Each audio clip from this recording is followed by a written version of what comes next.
A low wind brushes across the Arctic ice. Snow crackles underfoot, each flake stiffened into sharp grains by the night's deep cold. The sound of breathing, quick, labored, marks the hunters as they pace across the drifts. It is late, far later than most will travel, but necessity has driven them out. The cache is empty, the dogs thin, and the people in the low sod huts of the settlement have gone 2 days without seal meat. By torchlight and a pale green shimmer of aurora, they move together, a line of men with spears and harpoons. The dogs, lashed to a sled behind them, grow uneasy. Ears prick, tails curl, and one lets out a howl that echoes against the icy hills. Then comes the sight that freezes them all. A set of tracks etched into the snow, half man and half dog. The forepaw prints are elongated, as if stretched into human arches, with claw marks that run deep. The stride is long, impossibly long, as though something has crossed the tundra at a pace no man could match. The hunters exchange looks. One spits into the snow, muttering that it is bad to speak the creature's name aloud. Another lifts his lamp high and whispers the word Adlet. Quick note: if you enjoy deep dive folklore like this, consider subscribing, only if you actually like it. The tracks cut across their path, then veer sharply toward the settlement. A choice hangs in the air: follow or retreat. They hesitate, recalling the stories that have haunted generations. Tales of a woman who bore half-human, half-dog children, of creatures exiled to the wilderness, of Adlet who hunger for human flesh when famine gnaws the land.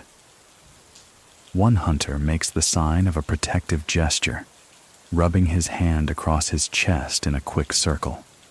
Another grips the haft of his spear until his knuckles turn white. The dogs whine louder, teeth bared at the wind as if it carries a scent. From here, the narrative stretches deeper. The Adlet are not simply beasts nor spirits alone, but creatures that embody the Inuit fear of hunger, isolation, and unnatural unions. Their myth begins not with men, but with a woman whose choices or whose fate placed her forever at the border of human and beast. The hunters tonight recall that tale, for every elder in their lives once told it around the oil lamp, a warning wrapped in narrative. And as the men stand in the biting dark, with nothing but cold light and fear in their throats, the story begins again. The myth of the Adlet, in its oldest telling, begins with a young Inuit woman living with her father on the edge of the known lands. She rejects the suitors of her community, refusing men who bring gifts of seal, whale, or caribou. Instead, she takes as her companion a dog, some say a mighty sled dog, others a wandering stray that came to her tent. The union is not described in crude detail by storytellers. Rather, it is remembered as a symbolic transgression, the shattering of a boundary between species that should never be crossed. From this act, children are born. Depending on the version, there are many, sometimes 10, sometimes a dozen. Half are fully human, the others bear the long legs, sharp teeth, and coarse hair of dogs. These half-kin are called Adlet. They grow swiftly, stronger, and faster than human siblings. Their appetites are monstrous. Soon, they consume all food in the household. Their mother feeds them scraps, then hides food from her father to keep them alive. But hunger in the Arctic is never a private matter. When food runs short, whole communities suffer. The presence of ravenous offspring becomes a threat not only to the household, but to the survival of the people. It is here that the father acts. In some versions, he takes the dog husband and ties him to a sled, sending him adrift across the sea where he becomes the ancestor of European people. In others, he slays the dog outright. As for the Adlet children, they are cast out, exiled beyond the settlements. Pushed into the wilderness, they survive as best they can, preying on game, on dogs, and when famine presses hardest, on human flesh. Thus the tracks on the snow tonight.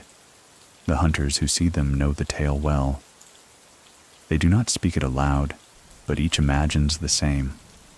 Tall figures with dog legs and human torsos, moving on long strides that cover impossible distances, howling with hunger. The Adlet are not just monsters. They are reminders of choices made in the past and of the fragile boundary between people and beasts the men decide to follow. Step by step, the line of torches traces the path toward the settlement.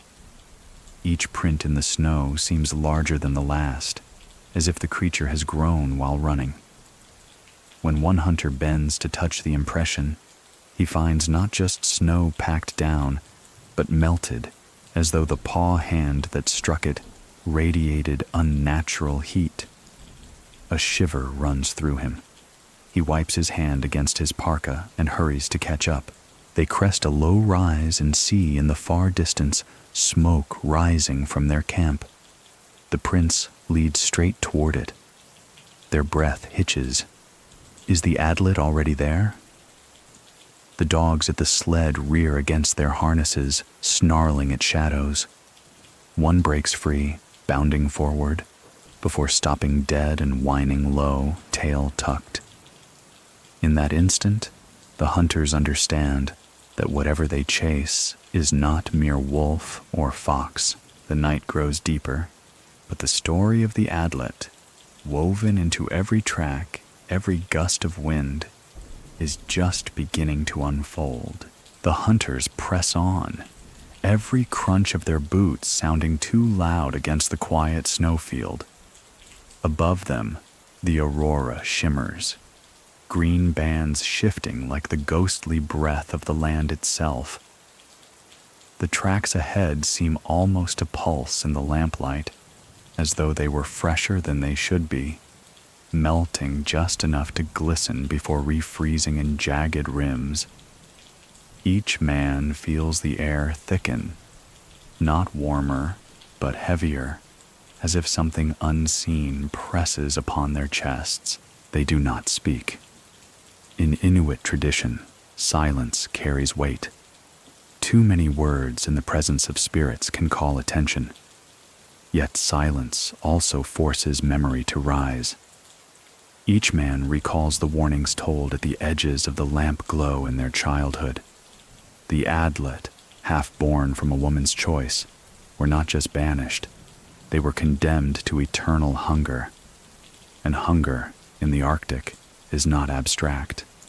It is the gnawing in the belly, the tremor in the hands, the knowledge that the land gives only sparingly. To imagine a creature who feels that hunger endlessly, never sated, is to imagine something worse than death. As they near the settlement, a low sound rides the wind. It is not wolf, though it has the same hollow echo. It is deeper, rasping, almost human. The dogs answer with frantic barking, straining against their harnesses. One hunter presses a charm to his lips, a shard of iron worn on a thong of seal skin. Iron is not native to this land, but has been traded across generations, a foreign metal turned into local defense. It is believed to bite back against what comes from spirit or beast. Another man clutches a pouch filled with powdered bone, ready to scatter across the snow in a protective circle if needed. They crest another rise, and the sight that greets them sends unease down their spines. The prints, massive, elongated, do not lead into the settlement, but stop short, vanishing into a wind-blown drift. The snow is undisturbed beyond, as if the creature dissolved into air. The men pause, staring, uncertain. Then one notices something else. a faint smear of red. Blood, thin and dark, dragged across the surface. It leads not toward the huts, but sideways, into a ravine. Do they follow? Or do they return to warn the others? Here the hunter in front whispers, breaking the silence. What would you have done? His voice trembles but holds the question as both challenge and prayer. The others exchange glances. To turn back might doom them if the Adlet circles unseen. To go forward risks vanishing like others before them. They descend. The ravine is narrow, walls of ice reflecting the dim light. Each sound is amplified, the rattle of harness, the hiss of snow sliding under boots. The blood smear thickens. One hunter stoops and touches it, raising crimson on his glove. It is warm, impossible in this cold. He drops his hand as though burned. The origin tale again presses into memory. The Adlet, children of the woman and her dog, were cast away not because they were weak, but because they were too strong. Their speed was unmatched, their appetites ruinous. They spread across the land, some stories say, wandering endlessly, always searching for food. Where famine struck, sightings multiplied. Where tracks were found, soon after came missing hunters or children taken from the edge of camp. The ravine narrows further. A shadow passes above. One man thrusts his spear upward, but there is nothing, only wind stirring loose snow. Another swears he hears breathing, ragged and heavy, not their own. The dogs rear back, refusing to move farther. The men gather close, torches forming a ring of light. It is then that an elder's words return to the youngest of them. The Adlet can confuse the eyes, shifting their form between wolf and man, between snow shadow and body. Their footprints may vanish, but their hunger never does. To see them is to risk being seen in return. He grips his spear tighter, heart pounding. The smear of blood leads to a patch of snow where something has been dragged away. A seal carcass, half eaten, lies torn open. Relief sweeps through them. Better the creature has taken prey than kin. Yet the relief is short-lived, for around the carcass are handprints, long-fingered, pressed deep beside paw marks. The two merge, as if the same creature shifted between shapes while feeding. They withdraw, deciding at last. They will return to warn the settlement, for their families are unguarded. But as they climb from the ravine, another sound rises behind them. The howl again, but closer, and this time answered by several more. The men freeze. Had the Adlet multiplied? Or were there always many? The stories differ. Some claim only one pack, others say the wilds are full of scattered kin, descendants of the exiled children. Whatever the truth, tonight the hunters know they are not alone. When they finally stumble back into camp, they find the huts still intact, the families huddled inside, unaware of what prowled beyond. The men speak quickly, urging fires to be stoked higher, charms to be hung at every doorway. Children are hushed to silence, dogs tied near the entrances as living alarms. For the rest of that night, no one sleeps. The Adlet, whether present or only imagined, has returned to memory. This moment, tracks in snow, blood on the ice, unseen howls in the night, captures the essence of the Adlet myth. Not simply creatures of flesh, but shadows of fear given form. Fear of hunger, fear of wilderness, fear of boundaries crossed and never restored. And as the aurora fades into dawn, with the hunters still watching the horizon, one truth hardens among them. The Adlet may be exiled, but they never truly leave. They wait, always, where hunger and darkness meet. Morning pares the night down to a thin gray. In the largest house, the seal oil lamp burns steady, a little sun cupped in stone. Children sit cross-legged, quiet with the solemnity that only cold mornings teach. Men and women press along the packed snow walls, fur hoods pushed back, steam rising from damp hair. The hunter who touched warm blood in the ravine keeps near the doorway, as if the story itself might try to slip past him and out onto the snow. An elder woman clears her throat. The skin on her hands looks like braided riverbeds, every crease a path through memory. She rests those hands on her knees, closes her eyes, and begins. There is a daughter who will not marry. She is deft with a needle and quick on the ice, and her laugh, when it comes, sounds like a gull skipping along a wave. Suitors come as custom allows, men with good hands, steady dogs, meat laid up in the cache, songs pressed smooth by practice. She turns each away. Some say she is proud. Some say she waits for something she cannot name. Her father offers patience as counsel. He tells her a household is a web, not a single strand. He reminds her a storm can erase a person's trail in the time it takes to fetch water, and in such a world, no one should be alone. Winter deepens. One night, the wind speaks through the seams of the house, and the dogs answer. A ragged chorus of chain clinks and breath. The daughter goes out with a pan of seal fat. Her exhale hangs bright in air that stings. One dog steps from the line. Some say he is the largest, broad-chested, the unflinching patience of a lead animal in his stance. Others claim he is a stray, rib-lean, his coat dulled by wandering. He rests his muzzle against her glove. His skull is warm as a stove stone. He follows to the door and lies across the threshold as if doors were made for him. What follows, the elder says, is told with a soft voice, because the point is not sensation, but warning. The daughter keeps the dog close. She feeds him from her bowl when her father turns away, wiping the rim with the back of her hand.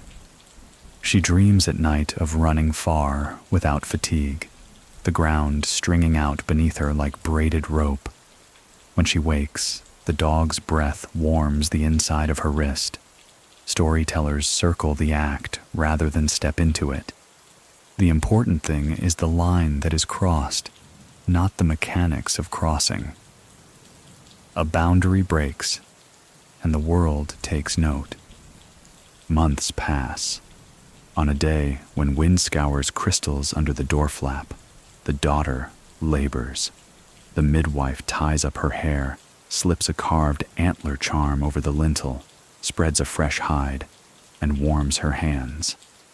The first child arrives quick, slippery with life. An elder wipes away a thin membrane and names it a caul, a thin birth covering once believed to mark special fate. The second arrives with a cry long and low. The dogs outside stand alert, ears angled toward the sound. By night's end there are many. In some strands of the tale there are 10, in others 12. Half are fully human, their hands already grasping at anything that might be useful. Bone needle, thong, spoon. Half have the long legs and hard feet of dogs, hair roughening too soon, teeth pressing early at the gums. They are called Adlet as soon as the word will fit in a mouth. Food disappears in a new way. The mother nurses until muscles at the base of her skull ache. She licks a cracked lip and tastes salt, and still the children wail. The father counts dried fish, counts again, and cannot find the missing handfuls his fingers remember. The human children eat like winter. The others eat like winter with a hole torn through the middle. Dogs grow skittish on their lines. The wind seems to carry two kinds of hunger across the snow. As the children stand and move, differences settle in like weather. 5 learn to walk upright, laughing with the odd, serious laughter of the very young. 5 spring forward on long feet and forequarters, their gait skimming over drifts. They angle their heads to listen to sounds others do not hear. They taste the air and to lift their chins toward scents their human kin cannot parse. When they hunt field mice in the store corner, their eyes shine with a luster almost beautiful. Then a chill runs along the room as if someone opened the door a finger's width. The father works. He snares more ptarmigan. He adds a day to each hunt, then 2. He carves ivory toggles and trades them for strips of meat he cannot afford to buy. He tells himself the season will turn and the children will learn restraint. He hums tired work songs the way other men recite prayers. But restraint does not come. The Adlet children slip through the door flap at dusk and return with mouths sticky. Sometimes they lay spoils at their mother's feet. Rabbits stiff as sticks, a fox so thin it seems made of air, and sometimes they bring nothing and still look satisfied. Their appetites shape the house like wind shapes a cornice. Quietly, then all at once, then the father decides something must be separated from something. In one telling, he goes to the shore. He binds the dog with braided sinew, lashes a small sledge into a raft, and ties seal bladders along its sides so it will float. The dog does not fight. He watches the man with a stillness the man will remember all his life. The tide is half in, the wind clean from the east. The father pushes the raft until ice-cold water climbs to his thighs and lets go. Some say he sends the dog toward the rising sun. Others say toward the ice where no one returns. Either way, he wades back with numb legs and hands that shake, and the dog is gone. In another strand, a hard one, the father slays the dog. He takes no pleasure, and afterward does not wash the blade. He believes blood remembers. He keeps the stain as a private warning against further crossings. The daughter does not speak to him for 3 days. When she does, it is only to ask for fuel, eyes fixed on a far place where running might still feel like flying. There are more versions. In one, the father straps children to small boats and sets them on the current. He ties each boat with a larder of meat and a bundle of tools, because he cannot imagine killing them and cannot imagine keeping them. 5 drift one direction, 5 another. Where they land determines what later people say their descendants became. Some communities say the human-looking children sailed to distant coasts and became the ancestors of Europeans. A sharp memory of the pain of contact told backward, so grief arrives first, while the Adlet ran inland, kin and enemy both. Others reverse it. Human children become Inuit anew in a safer place. The Adlet cross seas and return only as rumor. Sources differ because memory is a net, and not every knot is tied the same way. All the while the camp keeps living. Sled runners still split and must be bound. The lamp still needs trimming to keep the flame clean. Blubber must be sliced thin enough not to smoke. The father speaks to no one of his choice, but choices echo. He feels that echo when he looks at the dogs and finds them looking back, measuring him. He hears it when the Adlet laugh in the snow, and their laughter runs a little too long. He wakes at times with his knife in his hand and no recollection of reaching for it. The elder drinks from a cup of hot water and continues with a layer the youngest do not expect. Compassion. The daughter is not a villain, she says, nor a clever fool. She is a person who opened her palm to warmth on a cold night. She wanted something she could not name. People often do. A rule existed. She stepped over it. People often do that too, though usually with consequences smaller than birthing a legend. The father is not a tyrant.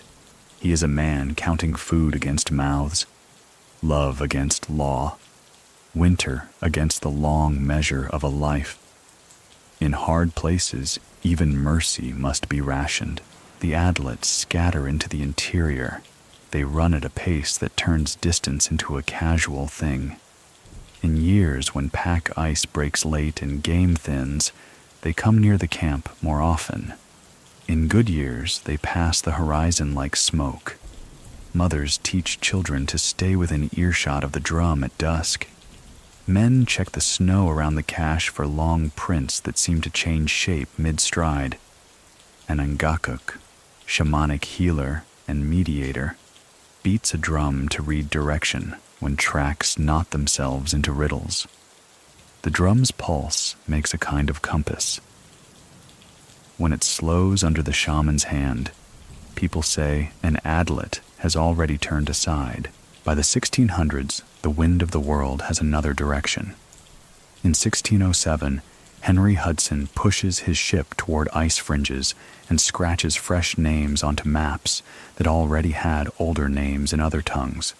Whalers nose along coasts in the decades after, carrying iron and habits and hymns. With contact, new materials join old rites. Nails are brought home, hammered flat with stone, and hung as charms over doors. Needle scrap becomes amulets bound at the wrist with sinew. Iron, a stranger here except as fallen star, earns a reputation as divider, something that can hold a line against what wanders. People bury chips in a ring at the edge of camp, not because metal itself is magic, the elder says, but because the agreed act of burying it makes a community into a single will. She glances at the hunters along the wall and lets another motif settle. Dogs are guides. Everyone knows this, but the story sharpens it. In a whiteout, a team reads the world better than any man. People tell of times when a lead dog refuses a command, swings the traces wide, and saves a sled from a drop the driver never saw. So too, say the elders, can dogs sense the approach of kin not kin. When an Adlet is near, teams turn their heads as one and stare toward a point the human eye cannot find. Sometimes they stamp the snow with forepaws, not afraid but unwilling to move forward, and that warning is counted as dear as any weapon. There is, too, a version that softens teeth. A hunter in a bad year limps home with no meat and a deep cut in his calf. Snow needles his raw skin. He sits, dizzy, and a tall shape comes between him and the wind.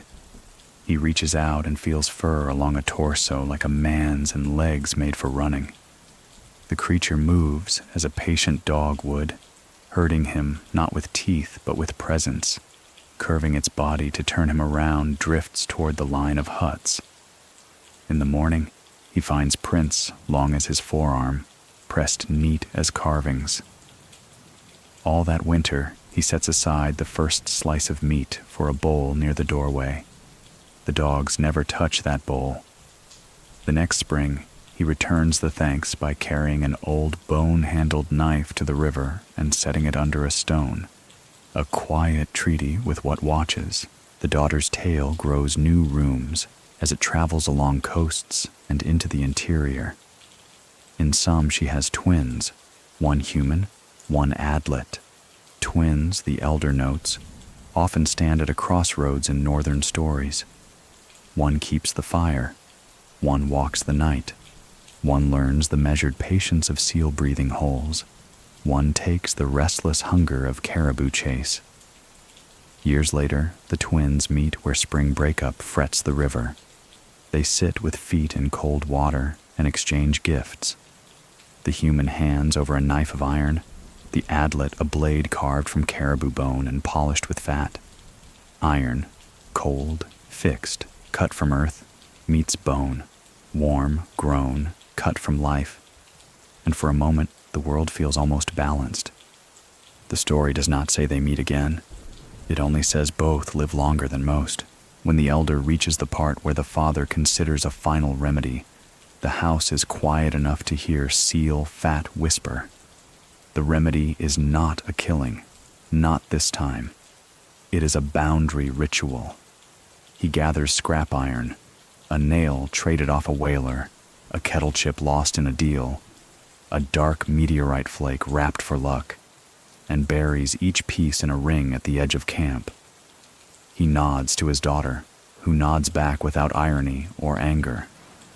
He asks the angakuk to drum. The drum's beat starts fast, and then eases, as if the heart of the place has agreed to hold. From that night on, when the dogs stiffen at sounds carried far on cold air, the people stand inside the circle and feel a hard thought in the ground. Here, even with ritual, stories keep their edge. Illness comes in some winters like white on breath. A cough passes from house to house, or a fever. People reach for a narrative to carry their fear and pick up the Adlet tale because it sits close at hand. They say bad breath from an Adlet's mouth carries sickness. They say a scratch brings a weakness no broth can mend. Later voices will add other explanations. Crowded Inuit, smoke in lungs, the way long dark folds people into small rooms. But the elder does not unmake what the tale offers. She simply sets a second thought beside the first and says, both often walk together. By 1670, far to the south and east, a charter creates the Hudson's Bay Company and ties distant counting houses to these coasts. Trade braids new threads into daily life. More iron enters the stories, more rifles, more cloth. Dogs pull heavier loads and bloodlines change under the weight of work and winter. Travelers hear versions of the daughter and her dog around kettles, scribble baffled notes, and sail away certain they have understood and certain they have not. That, the elder says, is how stories move. As a weather you can breathe, not rules you can pin. She brings the room back to the present. The origin is finished, but its work continues. The Adlet live in the way people cross thresholds and in the decisions made when a rule becomes a wall and love stands on the other side. They live in the way hunger makes rational acts look miraculous and the miraculous look like crimes. If you listen closely, she adds, you can hear the story breathe when the dogs go silent all at once. Faces relax. People shift, murmur, stand, adjust belts and mittens. The elder has not given them a weapon so much as a way to think, and in hard places thinking is a tool. The hunter bows a little, the old fashion that costs nothing and gives respect, and steps outside into the fully born day. Light skates over everything. The first shadows have not settled yet. The wind bites the inside of his nostrils. The dogs smell like leather and old sun. He looks toward the ravine and cannot decide whether he wants fresh tracks or clean snow. Not knowing has a temperature all its own. He passes the dog lines with his palm open. They lean into his hand and huff. One turns a black nose toward the south and holds it there, motionless, as if reading letters the air has written just for her. The hunter cannot smell what the dog smells. He thinks of the daughter, hair frosted and heart warm, and of the father, hands cracked and mind-slicing choices into the smallest survivable shapes. He thinks of the Adlet running inland, of iron chips asleep under drifts, of the drum's last firm stop. He thinks, most of all, that every story is a tool and also a mirror. It can build a boundary. It can show a face. What would you have done? Send the dog away on a raft and trust the tide to be a kinder judge? Or bury iron at the camp's edge and trust that a line in the snow can hold? The question does not demand an answer. It opens a small, sober room in the mind and asks you to sit there for a minute. In that room, The legend breathes, and the day gets on with its work. The settlement wakes in fits and starts, each house emerging from its cocoon of furs and smoke. Men step outside to test the air, the sharp bite of minus wind pinching their noses. Women crouch over shallow pits of stone to coax new flames from smoldering embers, the crackle of kindling sounding like brittle bones. Children, still foggy with sleep, chase each other briefly in the snow before a sharp command gathers them back near the hearth.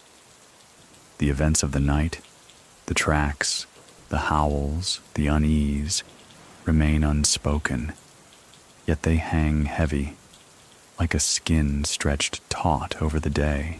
The hunters convene once more in the communal space, shoulders hunched against the cold that leaks through seams.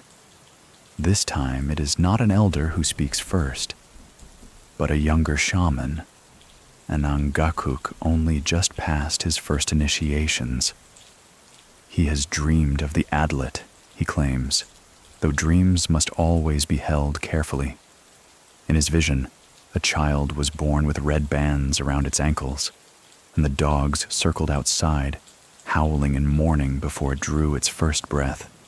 He warns that such omens matter. The Adlet, he says, often reveal themselves at birth. In Inuit tradition, birth signs carry weight far beyond the moment of labor.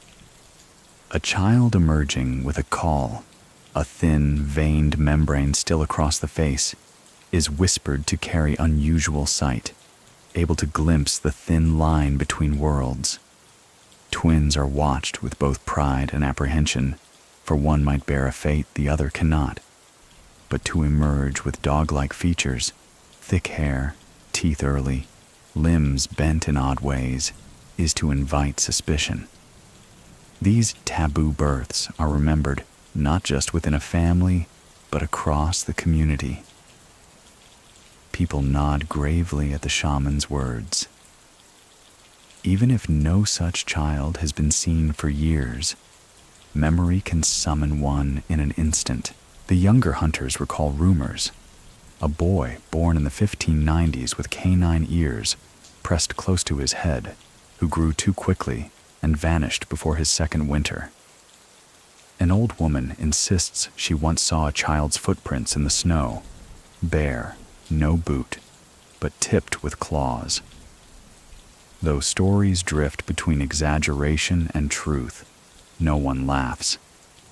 To do so would be to tempt the Adlet themselves, who are said to walk nearest when mocked, and so the settlement speaks of omens with a mixture of fear and practicality.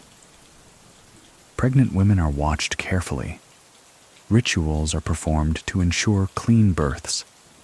Charms are tied near doorways, knots of sinew, bits of iron traded from ships, even carved amulets of dog bone, paradoxically used to ward away the half-dog children. The women themselves sing laments, low, rising and falling, meant to soothe both their own fears and to keep wandering spirits from entering the womb. One mother recalls her grandmother's warning. If a dog lingers too long at the threshold when a woman is near birth, drive it off with a stone. Dogs are helpers, guides, protectors, but at the liminal moment of birth, they can also be dangerous companions, opening a doorway to the wrong kind of kinship. That duality, trusted sledmate yet feared ancestor of the Adlet, haunts every mention of them, the shaman continues, describing a ritual once performed to guard against unnatural offspring. A circle is drawn in the snow, not with ink or chalk, but with blood from a fresh seal. The mother steps through it before labor begins, and in stepping, she leaves behind what spirits might cling to her. When the child arrives, the midwife washes its hands and feet with melted ice mixed with ash to distinguish them from paw or claw. These acts, practical in their motions, carry immense symbolic weight. They remind the community that vigilance must meet birth, for life itself can be a threshold where monster and human mingle. Not everyone agrees. An older man, his beard white as frost, mutters that such rituals have lost strength since the priests came. He remembers the Jesuit visitors in the early 1600s who scoffed at charms and insisted on prayers to the Virgin instead. They called the Adlet children of sin and warned that tales of half-beasts were tools of the devil. Some villagers complied, bowing heads to foreign hymns. Others, like this man, never trusted outsiders to protect them from creatures whose howls they had heard themselves. Here the debate sharpens. Syncretism and clash interweave. The younger generation holds both sets of tools, a scrap of iron hammered flat into a cross, a drum still used in secret, songs sung half in Latin, half in the tongue of their ancestors. In their world, old beliefs and new faiths run parallel like twin sled trails, sometimes converging, sometimes swerving apart. The Adlet sit squarely at that contested ground. Are they demons, as priests claim, or misborn kin cursed by hunger? Are they real bodies that run across the tundra, or memories shaped into teeth by famine? In the hush that follows, the wind rattles against the hide door. For a moment, everyone looks toward it, half expecting it to lift and reveal a long-limbed figure outside. Instead, it is only snow whisking past. Still, hearts pound. The presence of the Adlet is never far. The shaman ends with a note of warning. Omens at birth are not accidents, he says. They tell us that the boundary between human and beast is thinner than we believe. When hunger presses or when love crosses lines, the Adlet wait. No one argues. Silence spreads again, heavy, but this time layered with acceptance. The taboo births may be rare, but they are stitched into the community's sense of vigilance. Children grow up warned that their own births carried signs, whether they did or not. The story breathes with every new generation, reasserting its hold. And so, while the hunters sharpen spears and the women mend clothing, while children chase one another across the hard snow, the legend of the Adlet shapes the rhythm of their days. The tracks in the ravine were only the most recent reminder.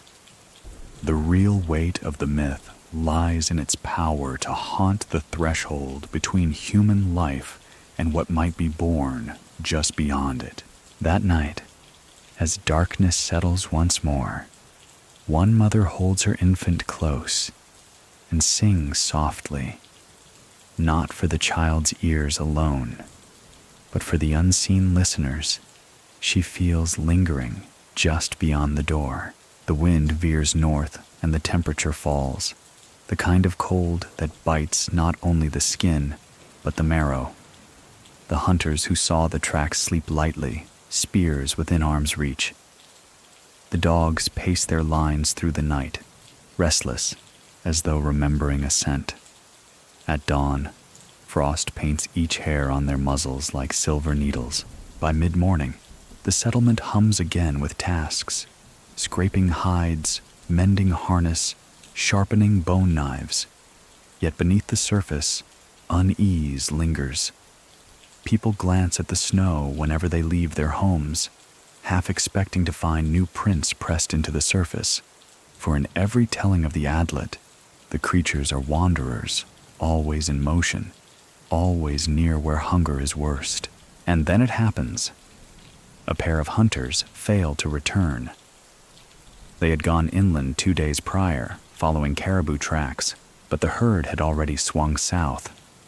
When no one sees them by the second night, murmurs begin. By the third, whispers sharpen into fear. Hunters vanish where paw prints overlap boot prints. People say, it is an old refrain, and it rises easily now. The search begins at dawn. A dozen men follow the ridgeline where the pair had last been seen. Snow creaks underfoot. One carries a drum to guide direction. Another hangs charms of iron on his belt. Dogs strain at their traces, noses to the wind, sometimes whining, sometimes halting as if the air itself presses them back. Soon, the first signs appear. A spear half buried in drift, its haft gnawed clean as though by teeth too sharp for human mouths. A mitten frozen stiff with blood. Tracks swirl across the slope, boot marks that begin clear but grow confused, mingled with paw prints longer than a wolf's. Some show claws, others blur, as if the snow itself recoiled from bearing the weight. The men exchange grim looks. One kneels and measures a print with his hand. It is wider than his palm, longer than his forearm to the wrist. Not wolf, not bear, not anything they know. The dogs snarl and back away, tails tight, their breath frosting in the air like ghosts fleeing bodies. As they follow the trail, unease grows into dread. The boot prints begin to stagger, weaving left and right as though the hunters had been pursued, driven into confusion. At points, the snow is stained with small sprays of red, sharp against the white. The paw marks grow closer, circling, cutting across one another until the path becomes a maze. Then, suddenly, nothing. The boot prints stop. The paw prints scatter into the distance. And in the snow lies a torn scrap of fur parka, stiff with ice. Of the men themselves, there is no trace. The searchers gather in silence. Some believe the hunters were taken, dragged into the wilderness by Adlet too swift to resist. Others argue they might yet live, wounded, hiding, waiting to be found. But the evidence, the gnawed spear, the blood, the circling tracks, points to a darker fate. One man whispers that he has heard this before. Long ago, another group vanished under similar signs, their bodies never recovered. Some say the Adlet devour their prey whole, leaving no remains. Others believe the creatures carry victims far away, to raise them as kin, or to feast upon them slowly in hidden dens. Whatever the truth, the vanished are gone, and the settlement must live with the whole left in their absence. When the searchers return, the people gather in silence. Children are ushered indoors, though they already know. The set of faces, the way the dogs hang their heads, all speak louder than words. A woman keens softly, clutching a scrap of fur that belonged to her brother. The Angakuk beats his drum once, twice, then stills it, as if sealing the sorrow into rhythm. The fear hardens into resolve. That night, fires burn brighter. Protective circles are drawn in the snow with bone dust. Bits of iron are buried at the edges of camp. Dogs are tied close to the huts, their bodies warm barriers against whatever may come. Families sit together longer than usual, telling stories not only of the Adlet, but of ancestors who endured hard winters, who faced famine, and still lived to see spring. Yet, as the aurora flickers faint green above, the unanswered question lingers. Were the hunters taken by Adlet, or by misstep and storm? In the Arctic, both possibilities weigh the same, and in that uncertainty, the legend grows stronger, its teeth sharper, its shadow longer. The elders remind the young, never follow tracks alone. Never ignore the dogs when they warn. Never assume that what vanishes into snow is gone for good. Outside, the wind rises, carrying with it a sound that might be wolf, might be storm, or might be something else, running just beyond the edge of sight. The searcher's return leaves the settlement subdued, the silence punctuated only by the hiss of oil lamps and the shuffle of feet against packed snow floors. The absence of the hunters weighs heavily. And into that wait, the Ngakuk, the shaman, steps forward once more. He announces that the Adlet must be named, not ignored, for denial only feeds their hunger. And so, as twilight bleeds across the horizon, he prepares a ritual. The community gathers in a wide circle around him. Torches are driven into the snow to form a boundary, their flames wavering in the wind. In the center, he lays out his tools, a drum stretched with hide, carved ivory charms etched with spirals, a pouch of bone dust, and a strip of iron beaten flat and dark. These are not just objects. They are symbols of thresholds. Ivory marks connection to animals, bone dust to ancestors, iron to the strange new world arriving with traders and missionaries. The shaman begins to chant. His voice rises and falls like the tide, words old enough that even the elders cannot translate them fully. The drum beats slow at first, then faster, until the rhythm seems to crawl into the chest of every listener. Dogs tethered nearby pace in agitation, whining low, their ears pinned back. Some lift their heads and howl in dissonant harmony, as if joining the ritual unwillingly. The people know this chant. It is the warning against Adlet hunger. It speaks of creatures born from forbidden union, cursed to crave flesh beyond measure. Each verse names their appetite, and each verse counters it with a demand. Turn away, leave us, take your hunger elsewhere. The ritual does not seek to kill or trap the Adlet. It seeks only to redirect, to push the danger beyond the fragile walls of community. At one point, the shaman lifts the strip of iron high. The firelight reflects off its surface, jagged and rough. He thrusts it into the snow at the circle's edge, burying it deep.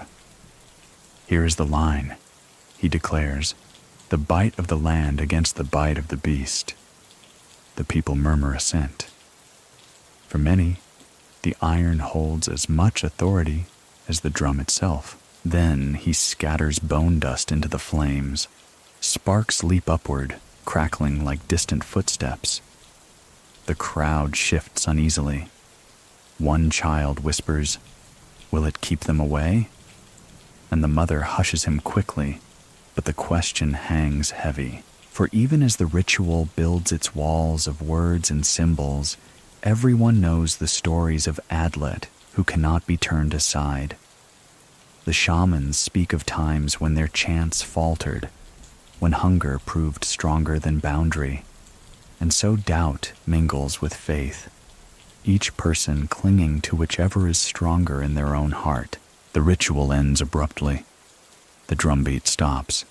The dogs fall silent all at once, as though a command none of them heard was suddenly obeyed.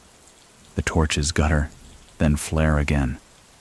The shaman lowers his head, sweat freezing in his brows. "They listen," he whispers. "Whether they turn away, we will know by dawn." That night, no one sleeps easily.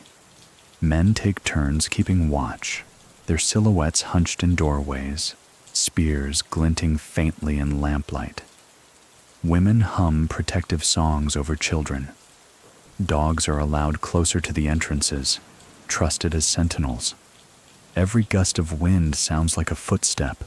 Every crack of ice echoes like a claw against stone. And then, sometime in the deepest hours, a howl rises from beyond the camp. It is long, mournful, almost human. Another answers, farther off, and another, still more distant. The watchers grip their weapons, but do not leave the firelight. They know the rules. Never pursue a howl into the dark. To do so is to step willingly into the Adlet's hunger. When dawn arrives, pale and thin, the camp is still intact. No tracks mar the snow around the huts. No blood stains the drifts. Some breathe relief, convinced the ritual has worked. Others remain unconvinced, for absence is not proof of safety. The Adlet may have passed by, or they may only be waiting. In the following days, the community redoubles its efforts at protection. Children are told stricter rules. Never wander to the water's edge alone. Never follow a dog that strays. Never touch a print in the snow larger than your hand. Hunters carry iron scraps in their belts, sometimes carved into small crosses, sometimes left as rough chunks. Women sing louder when night settles, songs that waver between lullabies and laments. Through all of this, the shaman's warning lingers. The Adlet hunger endlessly. They are not evil in the way demons are named by priests. They are tragic, forever unsatisfied, forever running. To fight them is to fight famine itself. And so the people choose vigilance over confrontation, ritual over reckless pursuit. Yet, even with the protections drawn, whispers run through the settlement. Some claim they have seen figures at the horizon, tall, fast, running in pairs. Others insist the howls in the night came from wolves, not Adlet. Many people still think that such creatures are only echoes of hunger made into story. So what do you think? Whether real or not, the Adlet remain present in the chants of shamans, in the rules for children, in the uneasy silence of dogs when the wind shifts. And as winter lengthens, the people brace themselves, for hunger itself is the oldest companion, and hunger always calls the Adlet near. The camp holds its breath after the night of drums. Oil lamps trim to thin flames. Voices fall to a murmur even in daylight, as though the air might carry words farther than intended. Men mend traces by the doorway. Women stitch small repairs with bone needles that click like tiny teeth. Children are kept close. Through all of it, the dogs lie with their noses on their paws, eyes open, listening, always listening. Toward noon, a watcher on the bluff raises an arm. Along the frozen inlet, a black hull nudges the ice edge and idles, sails reefed, timbers creaking. Smoke pools out of a short iron pipe near the stern. It is not the first ship to press this coast, and it will not be the last. The people gather without hurry. Ships bring kettles and beads and nails, and sometimes bad fits of coughing that no herb can break. They also bring men who carry their gods like spare knives. A boat peels from the ship and rows in, oars chopping the gray water. In the bow sits a man in heavy wool, a wooden cross under his coat, a bound book tucked inside a sealskin wrap to keep it dry. Some voyages have a chaplain, others have a captain who thinks preaching is part of good order. Sometimes the surgeons preach between bloodlettings. Which kind this one is will be learned by listening. They make the landing in a hiss of keel on gravel. The men haul the boat up and stand, blowing into their hands. A translator, an Inuit who once spent a season aboard a whaler and came back with 3 English curses and a fondness for tea, steps forward to share words.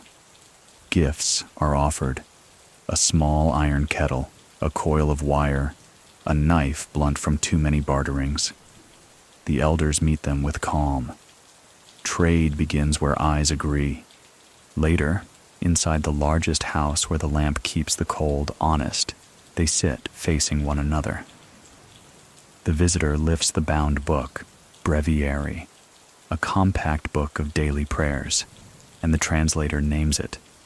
The Angakuk folds his drum into his lap, hand resting lightly on the hide. The air is warm with just burned blubber and damp wool, and under it all the clean acid of snow on boots. The visitor speaks. The translator shears his sentences clean and lays them down. The visitor says the land has one maker, that the sea and ice have no separate minds. The Angakuk listens and nods. Not agreement, but a courtesy that says, I hear the shape of what you carry. The visitor says spirits are lies that mislead and devour. The Angakuk's mouth tightens. He taps the drum skin once with 2 fingers, a sound like a distant footfall. He says the world is full of Inua, the indwelling owner spirit of things. He says a seal's Inua must be respected in thanks, or the breathing holes will close. He says the drum helps him hear what words cannot stand up and say. The visitor then tries the story he learned to use in places like this. He points at the iron cross inside his coat and points to the ring of iron chips buried at the village edge. Iron, he says, is strong. Iron in the shape of a cross is stronger. The translator hesitates, feels the room narrow, and chooses a gentler word, helpful. The Angakuk nods again. Helpful is not wrong. The people have already bent iron to the old work. Boundary and oath, the hard thought in the ground. If iron as cross keeps a line, it is because people agree to draw it and stand inside together. What the visitor wants, what he always wants, is naming. He wants the Adlet called by his word for evil, folded into a book he carries and labeled there for safekeeping. The Angakuk resists the fold, not with heat, but with stories that have teeth. He recounts the night's howls and the tracks like oblong hands, the way the dogs went rigid and the drum's beat stalled when the circle was complete. He recounts the origin tale the elder told, the woman, the dog, the children, the exile. Some versions he keeps back. Hospitality does not include emptying your stores in front of strangers. The visitor stiffens when the marriage of woman and dog is named. He jerks a sign in the air, quick and irritated, as if shooing a fly. Demonic, he says, with a word that arrives cold even through translation. The Angakuk tilts his head and, very quietly, says that breaking a rule is not the same as being claimed by hell. That hunger drives people to step on lines they thought were carved in stone. And when rules and love fight, men grow thin. A small smile passes over one of the elders' faces. There, and gone. The argument is not truly about doctrine. It is about custody of fear. Whose ritual will be trusted when the wind cuts through seams at midnight? Whose story will sit with a mother when she hears dogs go silent and feels her child twitch in sleep? To the side of the room, 2 women set out bowls. The visitor is fed soup, seal broth thickened with bits of fat. He forces a practiced smile and swallows. If he were to admit it aloud, he would say it tastes like a lamp smells. He does not admit it aloud. The translator hides a laugh in his sleeve. One light thing in a thick hour. The visitor asks for the drum, not to buy it. He says, just to inspect it.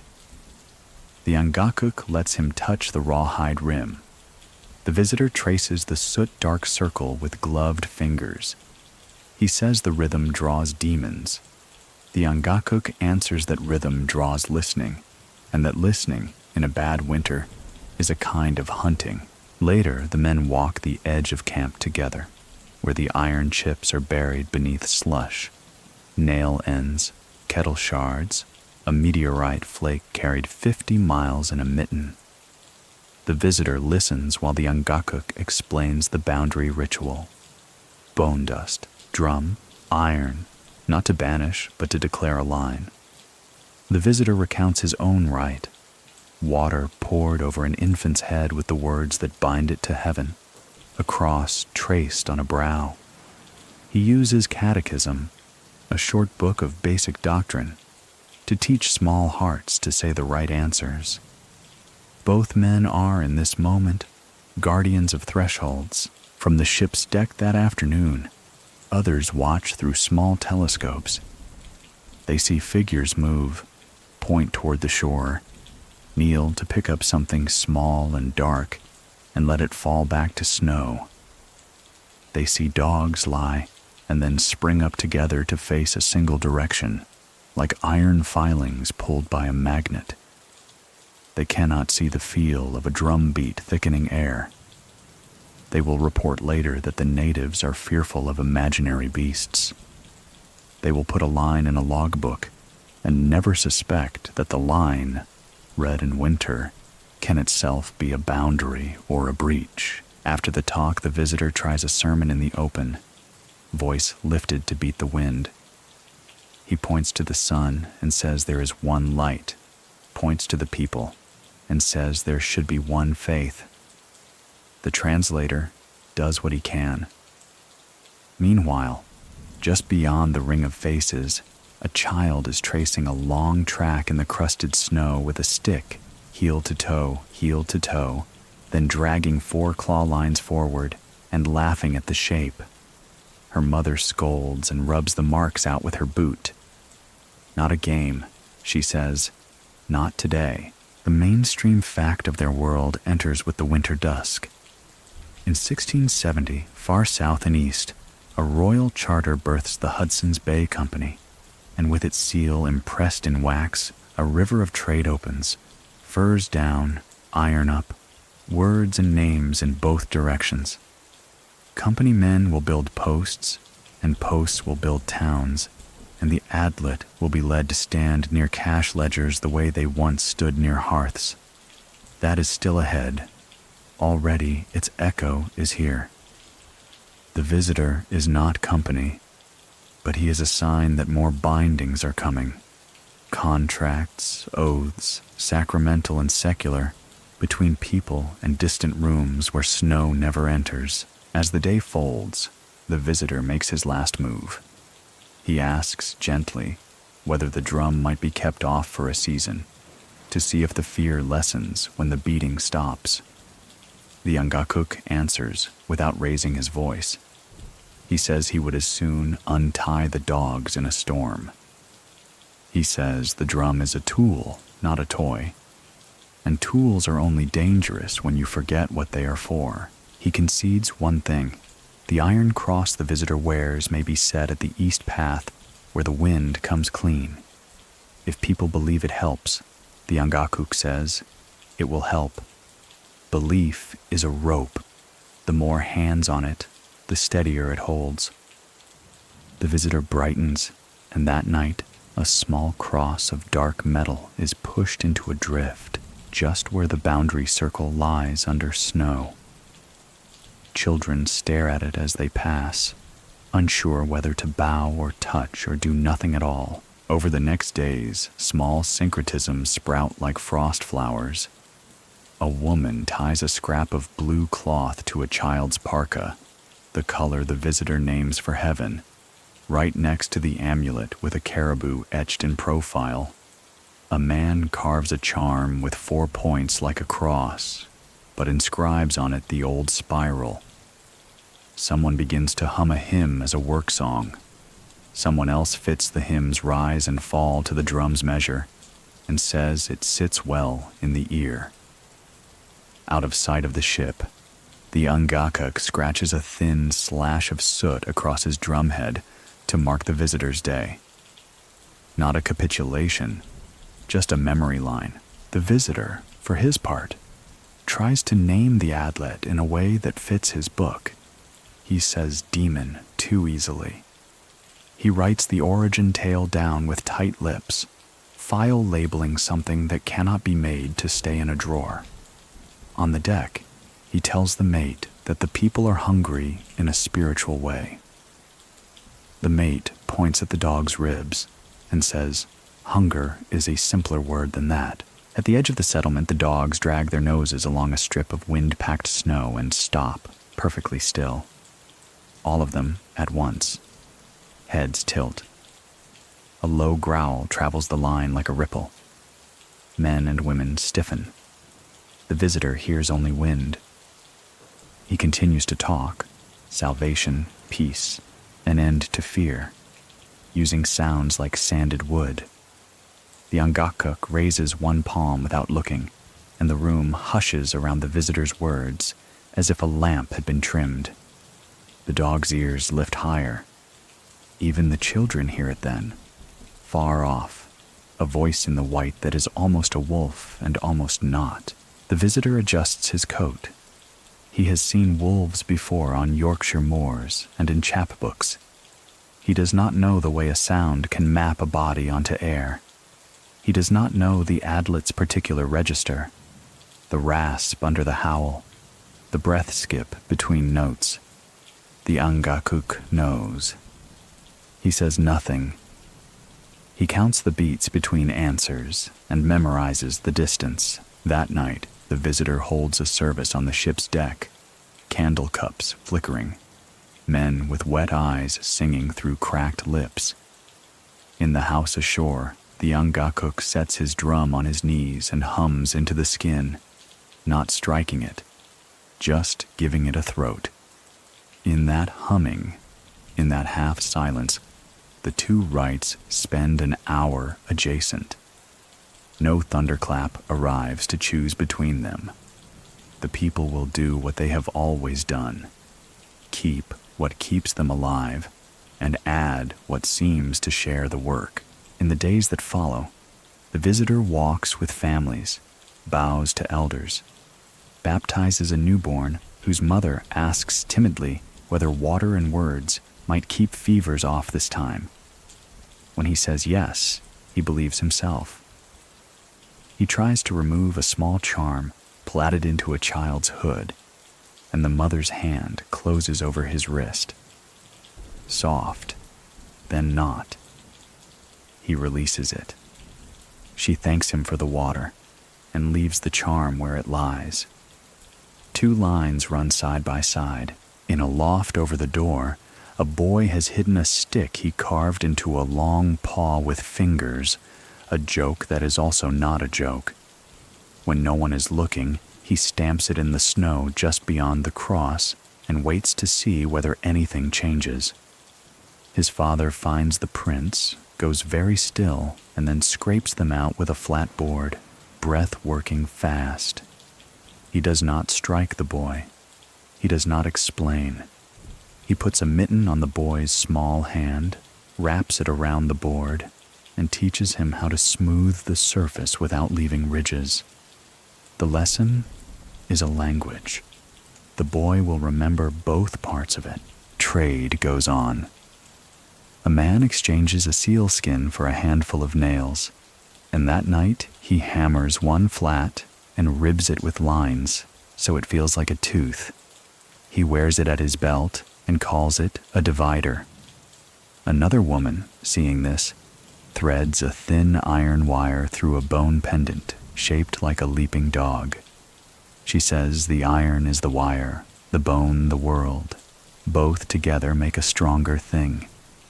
She does not say this for the visitor's sake. She says it to herself, to lay a logic across fear. A winter storm rolls in, wind like a long knife, and everyone drops to the practical. Sleds are hauled inside, seams stuffed, lard divided, dogs fed first so they will work. For 3 days the world narrows to a lamp flame in the circle of breath around it. In the tightest hour, when the house walls sound like a throat trying not to cry, the visitor asks, through the translator, if they will pray with him. Some do. Some listen and say nothing. The Angakuk waits for the prayer to end, then taps the drum once. It is not a contest. It is a rope made of 2 cords, and a storm is not the place to untwist it. When the sky opens again, there are tracks at the edge of town that no one can agree on. Long, then shorter, then splayed, a confusion of melting and refreezing.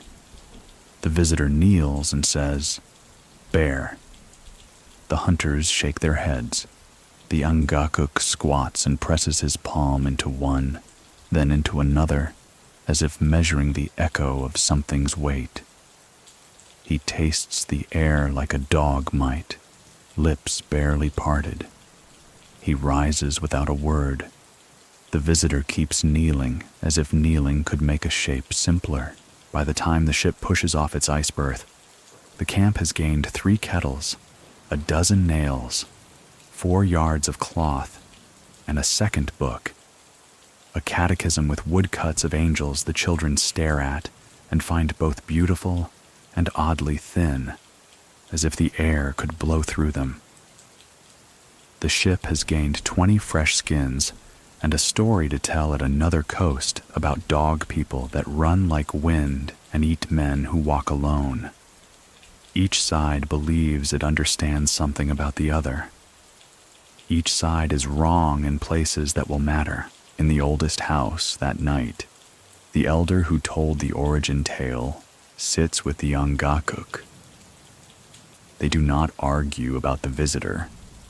They already know that arguments are how wind gets into the seams. They talk instead about the child with the carved paw stick, about teaching hands to smooth snow after folly.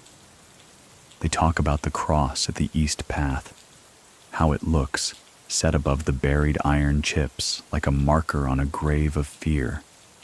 They talk about the dogs who lifted their heads in a single motion, then let them fall, as if deciding something invisible had passed by, and then the dogs lift their heads again. No sound proceeds at this time. The dogs simply rise, as if pulled by a thought, and stare toward the line of low hills that hold the ravine, where a warm blood smear burned a man's glove 3 nights ago. One dog stamps with her forepaws, once, twice, and goes still. The elder closes her eyes. The Angakuk takes a breath and lays his palm flat on the drum, not beating, only touching. Outside, the cross leans a little where the snow melted around its foot and froze again. Between the hills and the camp, the air is empty as paper. But even empty paper can carry a story. The men in the doorway do not lift their spears yet. The visitor is already back on his ship, counting souls toward a letter he will write in a warm room with no dogs under the table. Here, the people look into a whiteness that might be nothing, and might be a body running so fast it takes the eye a long time to admit it has seen it. The Angakuk's hand waits, warm on the drum. The elder opens her eyes. Somewhere between old rites and new words, something begins to move. They move at once when the dogs lift their heads. No shouted orders, no scramble, only the quick practiced gathering a hard place teaches. A watcher shoulders a coil of line. 2 hunters take spears and a snow knife, pana, a broad, flat knife for cutting snow blocks. The Angakuk tucks the drum under his arm and walks, not runs, toward the low hills. Children are pulled gently inside. Door flaps drop. Lamps are trimmed. Wind skates along the inlet, and the light feels sharpened at the edges, like flint struck to show a spark. On the way, the Angakuk names the rules of following. He does not recite them like laws. He speaks them the way a hunter names wind, reminders folded in practice. 1. Never step on the first print you find. 2. Mark your back trail at every 10th pace. Cut a thin notch in the crust with the pana so no drift can erase the way home. 3. Let the dogs lead the eyes, not the other way around. 4. Do not trust a single sign that appears only once. Look for a chorus of signs. The dogs take point, traces slack, bodies lowered to the work. They stop where the first of it shows, a track impressed on the lee side of a low drift, elongated, toes claw deep. Wind blows along its length, as if reading it. One hunter kneels and measures with his fingers, setting 3 hand widths along the heel to toe. The other kneels beside him and measures 2. They do this not because their hands are rulers, but because measuring together tethers 2 minds to one shape and crowds out the tricks snow can play. Beyond the drift, the prints go uncertain over sastrugi, wind-carved ridges of hard snow. There the impressions stretch, not by choice, but because the crust breaks differently under weight. The men shrug off eagerness and slow down. One cuts a neat square around a print with the panna, lifts the plate, and turns it over. The underside has melted and refrozen, beads rounded like glass, while the rim remains hard. Warmth, he thinks, remembering the ravine blood that felt like a coal. He brings the square near his cheek. It numbs his skin, of course. Warmth leaves quickly here. But warmth was here. They scatter soot on a second print. A pinch touched from a lamp wick into a pouch at the shaman's belt. Because a sooted edge will tell them how new the wind eating is. If the soot holds its line when they return, the print is not taking on air. If the soot smudges outward, the drift is still nosing into it. The Angakuk hums into the drum skin as he works, not striking, letting a thread of sound tie his thought to his hands.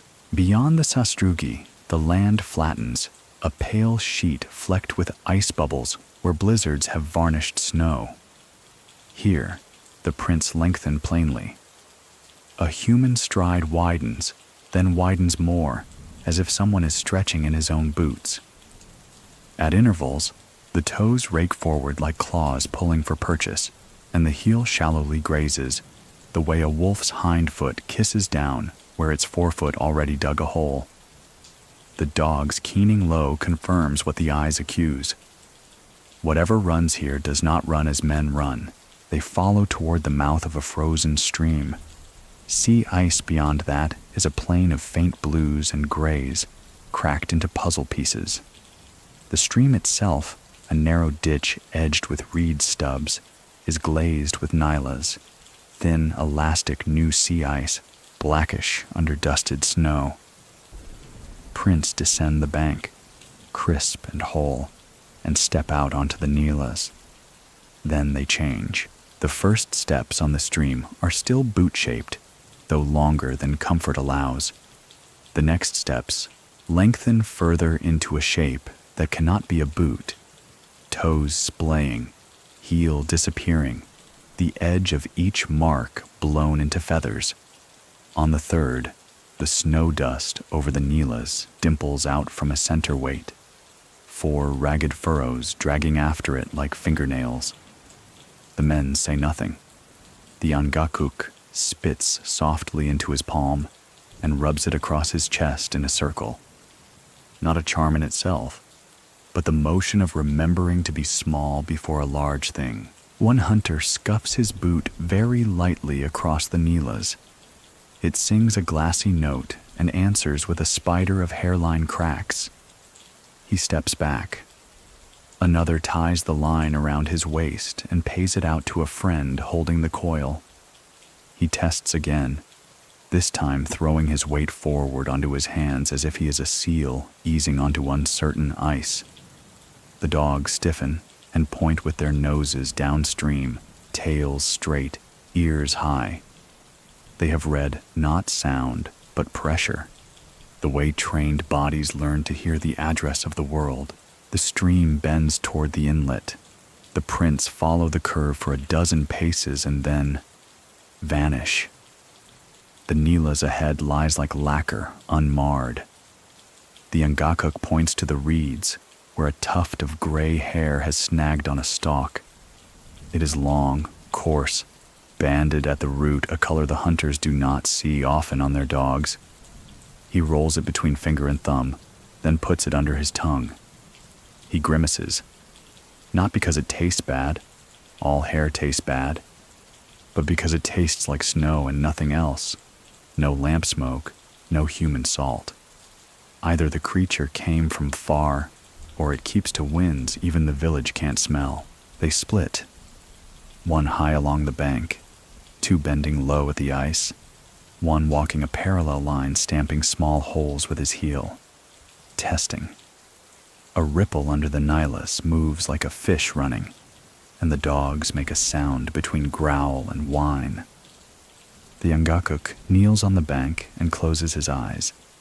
He listens for the drum's beat without striking it, counts heart, counts breath, counts inua.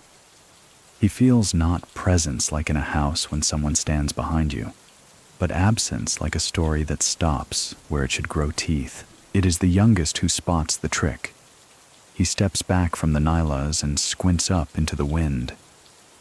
The snow over the stream looks smooth because the last gust has laid it so. But under the smoothness, shadows seem like cords. He looks again where the prints vanish and sees a small bulge, barely thumb-high. He takes the panna, eases the tip under the bulge, and lifts. Snow lifts too, and beneath it, in the thin air between crust and ice, is the rest of the track, sharper than it should be, preserved like a memory. The wind had made a lid. The track had not disappeared. It had been put away. They reset their expectations. Wherever the wind has set a lid, tracks can sleep. Wherever the sun has glazed a hollow, tracks can wake, exposed and deep. The Ungakuk smiles once, briefly, not because the Adlet has shrunk, but because the world has offered a rule that fits a glove. Rules are ladders when fear grows tall. They follow downstream to the inlet shore, where sea ice buckles in a low ridge. Here a lead, a narrow lane of open water in sea ice, lies dark and slick like a blown pupil. The prints cross toward it, bold. They narrow again there, as if the creature pulled its weight together to spring. One mark stands at the very lip, splayed so wide that even the veteran hunter cannot match it with his longest reach. From that lip, nothing. No hacks in the ice edge, no splash frozen, no blood, no hair. The lead swallows tracks and leaves a mirror. On the far side of the lead, frosting the first plate of steady ice, two prints wait, set apart, as if the runner landed and stood to listen. Those marks are not boots. They are long hands with weight on the palm ball, a drag toward the toes. A fifth claw's trace arcs weakly like a sickle. The dogs start to bark and then choke it off, as if more noise will bring the sound they dread. The line goes over a hunter's shoulder, and he chooses 3 slabs of old, thick ice like stepping stones. He moves with knees bent, center low, spear butt, finding purchase before feet step. The men behind him follow, slack in the line kept just tight enough to make his body a fact in their hands. At the far side, he kneels beside one of the waiting marks. He slides a finger along the groove the claw made and brings it to his nose. Iron tang, blood or rust. He touches his tongue to the pad and flinches. Salt, not from sea. Blood then, thin on snow. Blood-marked snow, the motif the elders call bad luck because it tells you the creature fed recently, and a fed hunger is not a sated hunger. It is a tuned one. When the moon lifts early in the pale afternoon, a quarter brightening like a trimmed lamp wick, shadows fall long across the print field. The men notice, because everyone north learns it young. Moonlight redraws edges. On nights when the disk blooms full, prints stretch the way tails do around fires. In such light, wolf tracks become men's to frightened eyes. Men's become monsters to eager ones. Under this moon, the Adlet striding looks longer than it did at noon, as if the story itself climbs into the track and tries on the size. They set small tests. One man fluffs fresh snow across a print with his mitten and then waits to see how the air will gnaw. Another drives 3 small willow withes into a line above the track so the breeze can show itself. A third, a dog handler, walks 30 paces ahead and turns his back to the path. He does this because dogs will tell a truth to your shoulder that your eyes cannot hear. If they stare past you and freeze, you are walking toward a mistake. If they circle and sit, the path can bear your feet another hour. Today, the dogs do neither. They stand and shake once, like swimmers at a shore, and then face the open with their jaws closed. Near sunset, the Angakuk takes out a small bundle wrapped in seal gut, thin and translucent, hummed dry by a lamp. Inside are 3 tufts of dog hair and a single iron shaving tied to a caribou sinew thread. He stretches this thread between 2 willow stems at thigh height across the trackway, a hair snare not for catching but for reading. If the thing that runs has a pelt, it will leave a hair. If it is like a spirit and not like an animal, the thread will tell nothing. If it is like a man, the shaving will jingle faintly when brushed. He places a pinch of bone dust at the bases where the thread meets the stems, because he wants to know if the ground trembles when the line moves, and bone dust tells more honest vibrations than soot. Ritual technology. Every tool has a reason, and every reason has a door. They pull back, then, not far, just beyond the broken ridge where wind sings like 2 fingers on a bowl. The men drink from a skin and pass around a sliver of frozen meat. Light humor appears like a spark in wool. One says that if they catch a hare and bring it home, the elder will ask whose cousin it is. Another replies that the Adlet are everyone's cousin, if you count hunger as family. The laugh is brief and does not hurt the air. Night takes the inlet. Fox yips fly from the dunes. A seal cough pops under ice somewhere. The dogs shift and sigh. The men keep a shallow watch until the moon floods higher and silvers the laid thread. When the thread moves, it is not with a clean tug, but with a careful, patient brush, as if a body that knows traps knows also how to read them. The stem flexes. The iron shaving taps the willow once, twice, and then the sound stops in a way that means something is waiting there, not gone. The youngest hunter's breath gets small. The Angakuk touches his drumskin with his wrist and hums a tone just louder than a thought. They approach in a slow half-circle. The hair saved in the seal gut pouch is there to teach a pattern. What catches tonight is not that. A fiber clings to the thread. Not fur, but something like it. Longer than a dog's winter guard hair. Finer than caribou. It glints under moonlight in a way ice does when it is rained on and then frozen. Slick along the length, dry to the touch. The Angakuk rolls it on his palm and the men lean in. The dogs lean too, and then all at once step back in unison, tails rigid. The fiber sticks a bit to the shaman's skin as he lifts it to light, and he does not like that. They cut 3 more cards of track with the pana and lay them side by side. On the first, the print looks almost bear-like, but too narrow. On the second, it is a man's heel, widened into a rounded pad. On the third, it is clearly a hand with claws, and no man's heel left in it at all. They have walked not 3 hours, and the print has become 3 animals. What would you call it if you had to put a word down that did not make a fool of the next hour?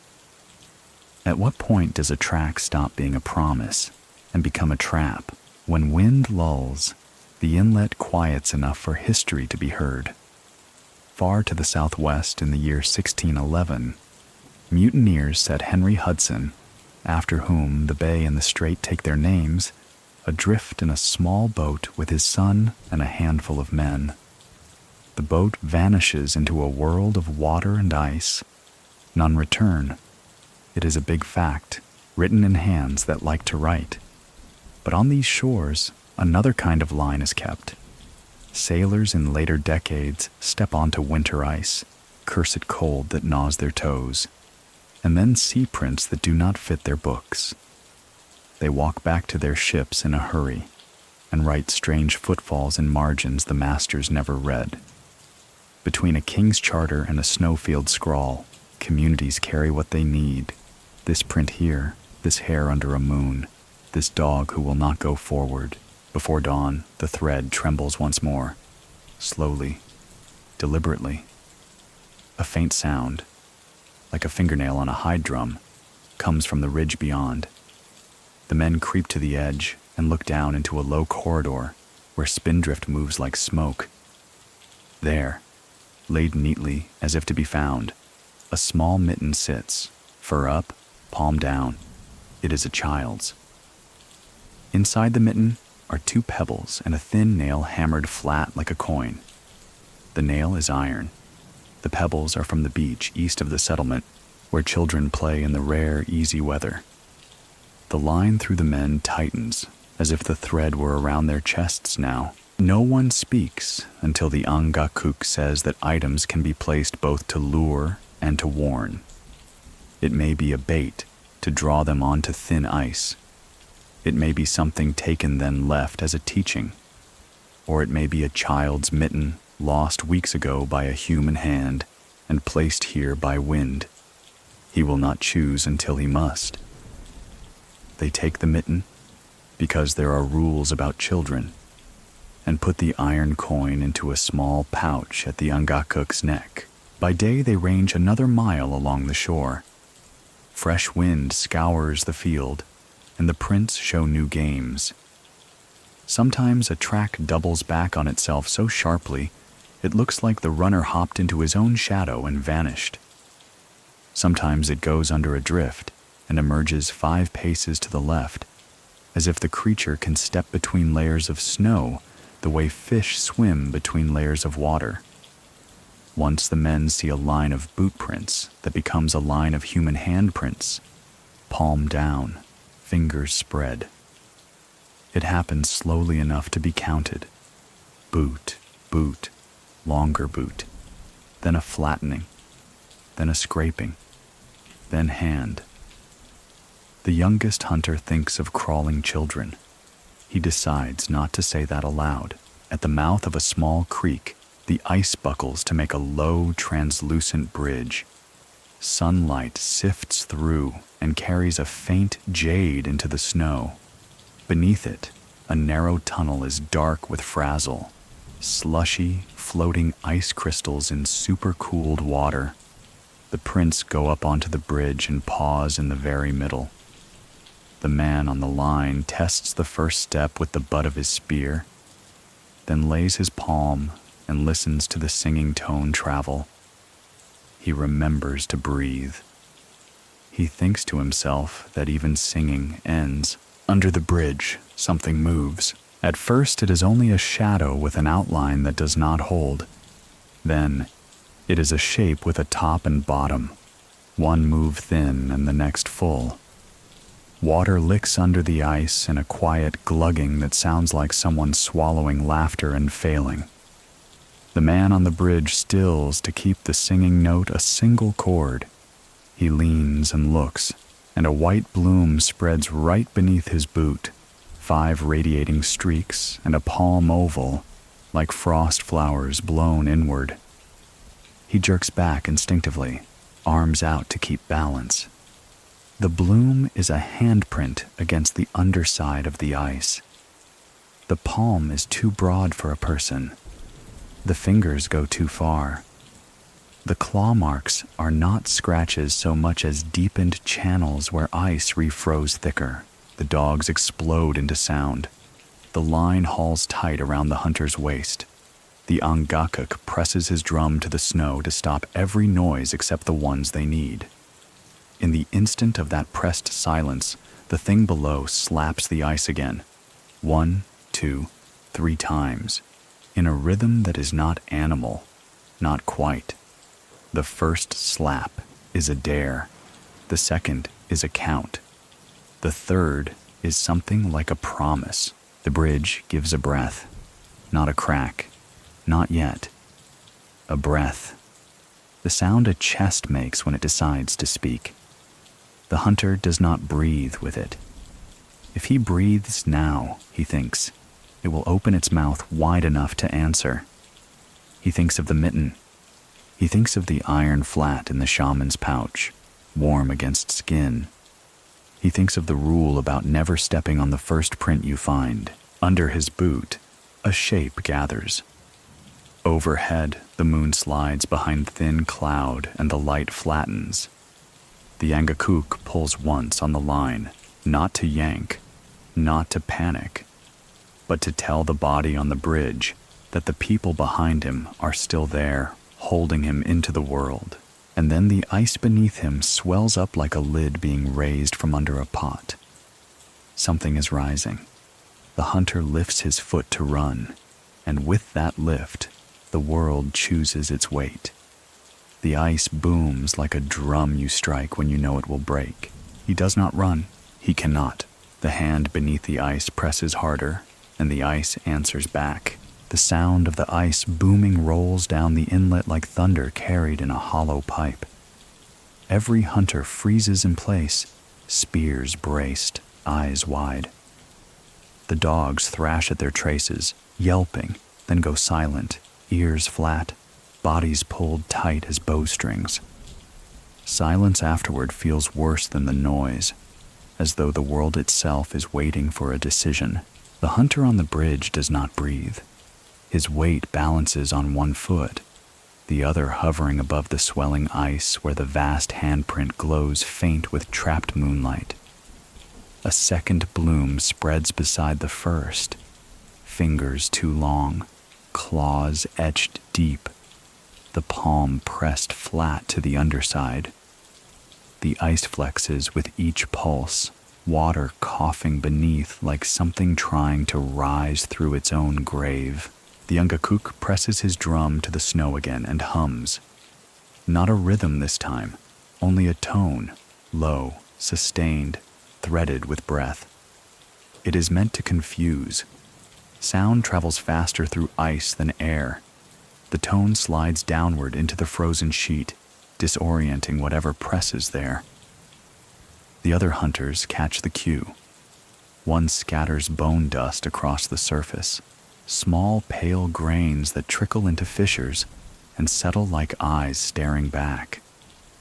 Another buries an iron nail in the snow at the bridge's edge, the head protruding like a tooth. The ice heaves once more, then stills. The handprints remain beneath, but no new ones appear. Water hushes back into frazzle slurry. Slowly, painfully, the hunter on the bridge lowers his foot onto the rim where snow holds firmer ground. The others tug on the line, steadying him inch by inch until he makes it back to the bank. His breath breaks into short, loud gasps, each one steaming hard into the night. He looks down and sees his mitten damp where it brushed the print.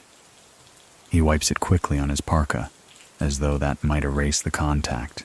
When the men regroup, they speak in low bursts. Some insist the Adlet lurked beneath the ice, waiting to drag prey down into black water.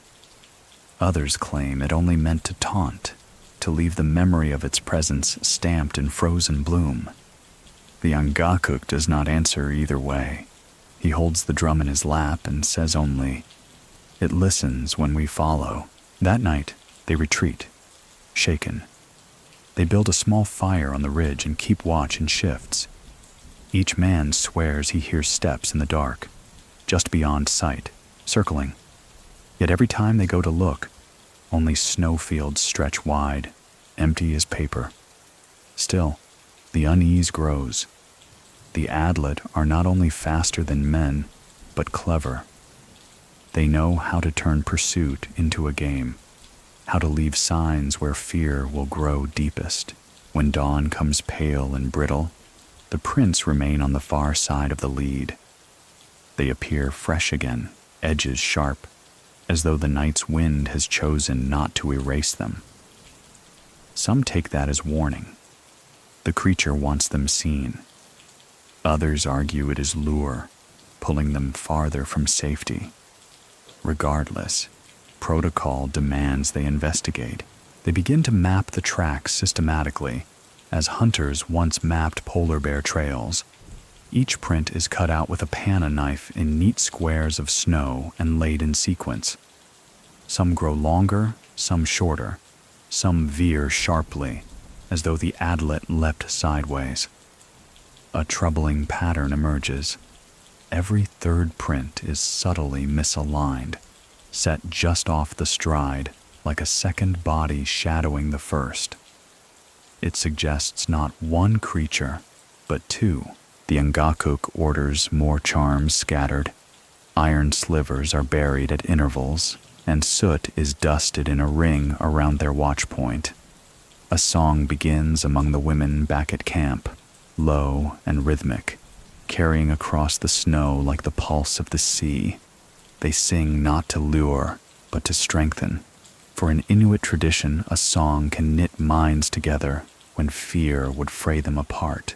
At midday, the men discover something chilling. Beyond a cluster of rocks, where the snow is scoured hard, lie two sets of prints side by side. One clearly booted, one clawed. The boot prints match the size of a man from their own settlement. Some whisper it must be the vanished hunter, taken but walking now beside the Adlet. Others whisper worse, that one of their own may have changed, crossing into hunger's shape. The debate nearly breaks them. One insists the Adlet mimics prints to confuse. Another counters that stories always spoke of their human siblings, those who walked upright, those who ran like wolves. Could it be the two halves meeting again? No agreement comes, only unease, and the choice to follow grows heavier. By evening, the trail leads toward the ridge above the ravine, the same place where warm blood stained a man's glove nights earlier. As the sun collapses into shallow twilight, shadows draw long across the snow. The dogs balk again, refusing to cross a low drift. Their eyes fix on the ridge, pupils wide, bodies trembling, but silent. Silence in dogs is worse than howl.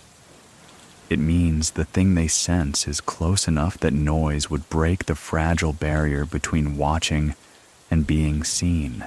The Ngakuk raises his drum once more, striking 3 times, slow, deliberate. Each beat echoes off the ravine walls. For a moment, nothing. Then, an answer, not in rhythm, but in sound. A howl cracked half human, half beast. Another follows, farther off. Then silence again. The hunters look at one another. The signs now converge. Footprints that shift shapes, blood blooming on snow, handprints beneath ice, a child's mitten placed like a taunt, and voices in the night that no wolf ever owned. The Adlet are not just legend whispered in hunger. They are present, near, and cunning. One man mutters that pursuit must end. Another clenches his spear and says the opposite, that to leave the Adlet unchallenged is to invite them into the huts. The Ngakuk, eyes steady on the ridge, declares, "We will follow until the land tells us not to." And with that, they step forward into gathering dusk, every sense sharpened, every breath shallow, the drumbeat marking time against the silence of snow. Night never truly falls here. It leans. Dusk tilts deeper until every ice edge takes on its own faint light, a gray that behaves like memory. The hunters who stood at the breathing bridge read that tilt the way others read ink. They turn back before the dark can turn them, walking single file along their notched back trail, cutting fresh marks every 10th pace with the panna, so no gust can persuade them to forget the way home. The line about the Adlet, "We will follow until the land tells us not to," has met its not.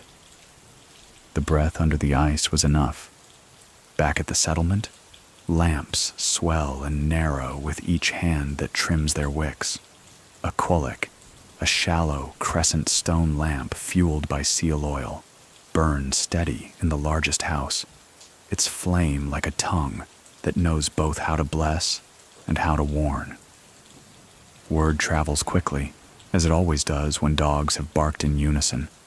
Children are kept inside, door flaps drop, quiet spreads. The Angakuk stands in the doorway and lets his breathing settle to the drum's pace in his chest. Slow, then slow again. Then he speaks. The boundary must be drawn proper. Not the quick circle they threw up on a shaking night, but the full right. Iron, bone, song, soot, dogs. A ring you can stand in together without lying to yourselves. No one needs convincing. The vanished hunters' names are still warm in the room. The materials appear with the matter-of-fact speed of a people who have rehearsed fear into procedure. From a pouch, iron slivers shaved from traded nails, a kettle chip filed smooth, a meteorite flake that an old man once found and carried home for luck. From a skin bundle, dog teeth and a broken wolf fang drilled through long ago for a necklace. From a horn cup, bone dust, fine, pale, the ground remnant of an ancestor's tool no longer usable for anything else. From the lamp, soot gathered on a bit of moss. From a skein of sinew the color of old ivory, cords twisted tight, lengths measured by finger spans and remembered songs. They will set the circle around the clustered houses, not too wide. A circle with thin people inside is weaker, and not too tight. You need room to breathe or a boundary becomes a trap. The Angakuk puts one mittened hand on the ground and feels for the hard thought beneath, the place where the old iron chips lie already like a sleeping chain under snow. They have been adding to those chips since the first ship gave them a nail, and even since before, when a black stone fell from the sky and they believed it had teeth. Tonight, they will thread the whole ring tight. The order matters. They begin by walking the line with 4 dogs, one at each of the directions the wind loves. East, west, north, south. Dogs are guides in the day. At night, they are compasses that breathe. Where a dog stops and narrows its eyes, a mark is made. A man cuts a slim trench there with his pana, just deep enough to take a sliver. Into each trench, they press a bit of iron and a bit of bone, hard from away, hard from here, and tamp snow down with the flat of the knife. Iron divides, the elder likes to say, and bone remembers. One to say, no farther. One to say, we know who we are. At the thresholds, each doorway and the main path, they hang teeth on sinew cords so that anything brushing past will make the faintest clack. Not a snare, a bell quiet enough that only the careful hear it. If the teeth sing without wind, the world at the door is not the world it was a breath ago. At the roofs, they smear soot crosses not because of the visitor's sermon, but because soot swallows light. And a swallow of light above your house reminds something prowling of what a throat does. Women, some with babies humped high on their backs, some with knives still looped in work belts, move from house to house, humming the open vowels of an old lament. It is the one that rocks between 2 notes like a boat at anchor. The words, when you can catch them, are mostly nouns and an occasional command. Meet, line, child, door, return.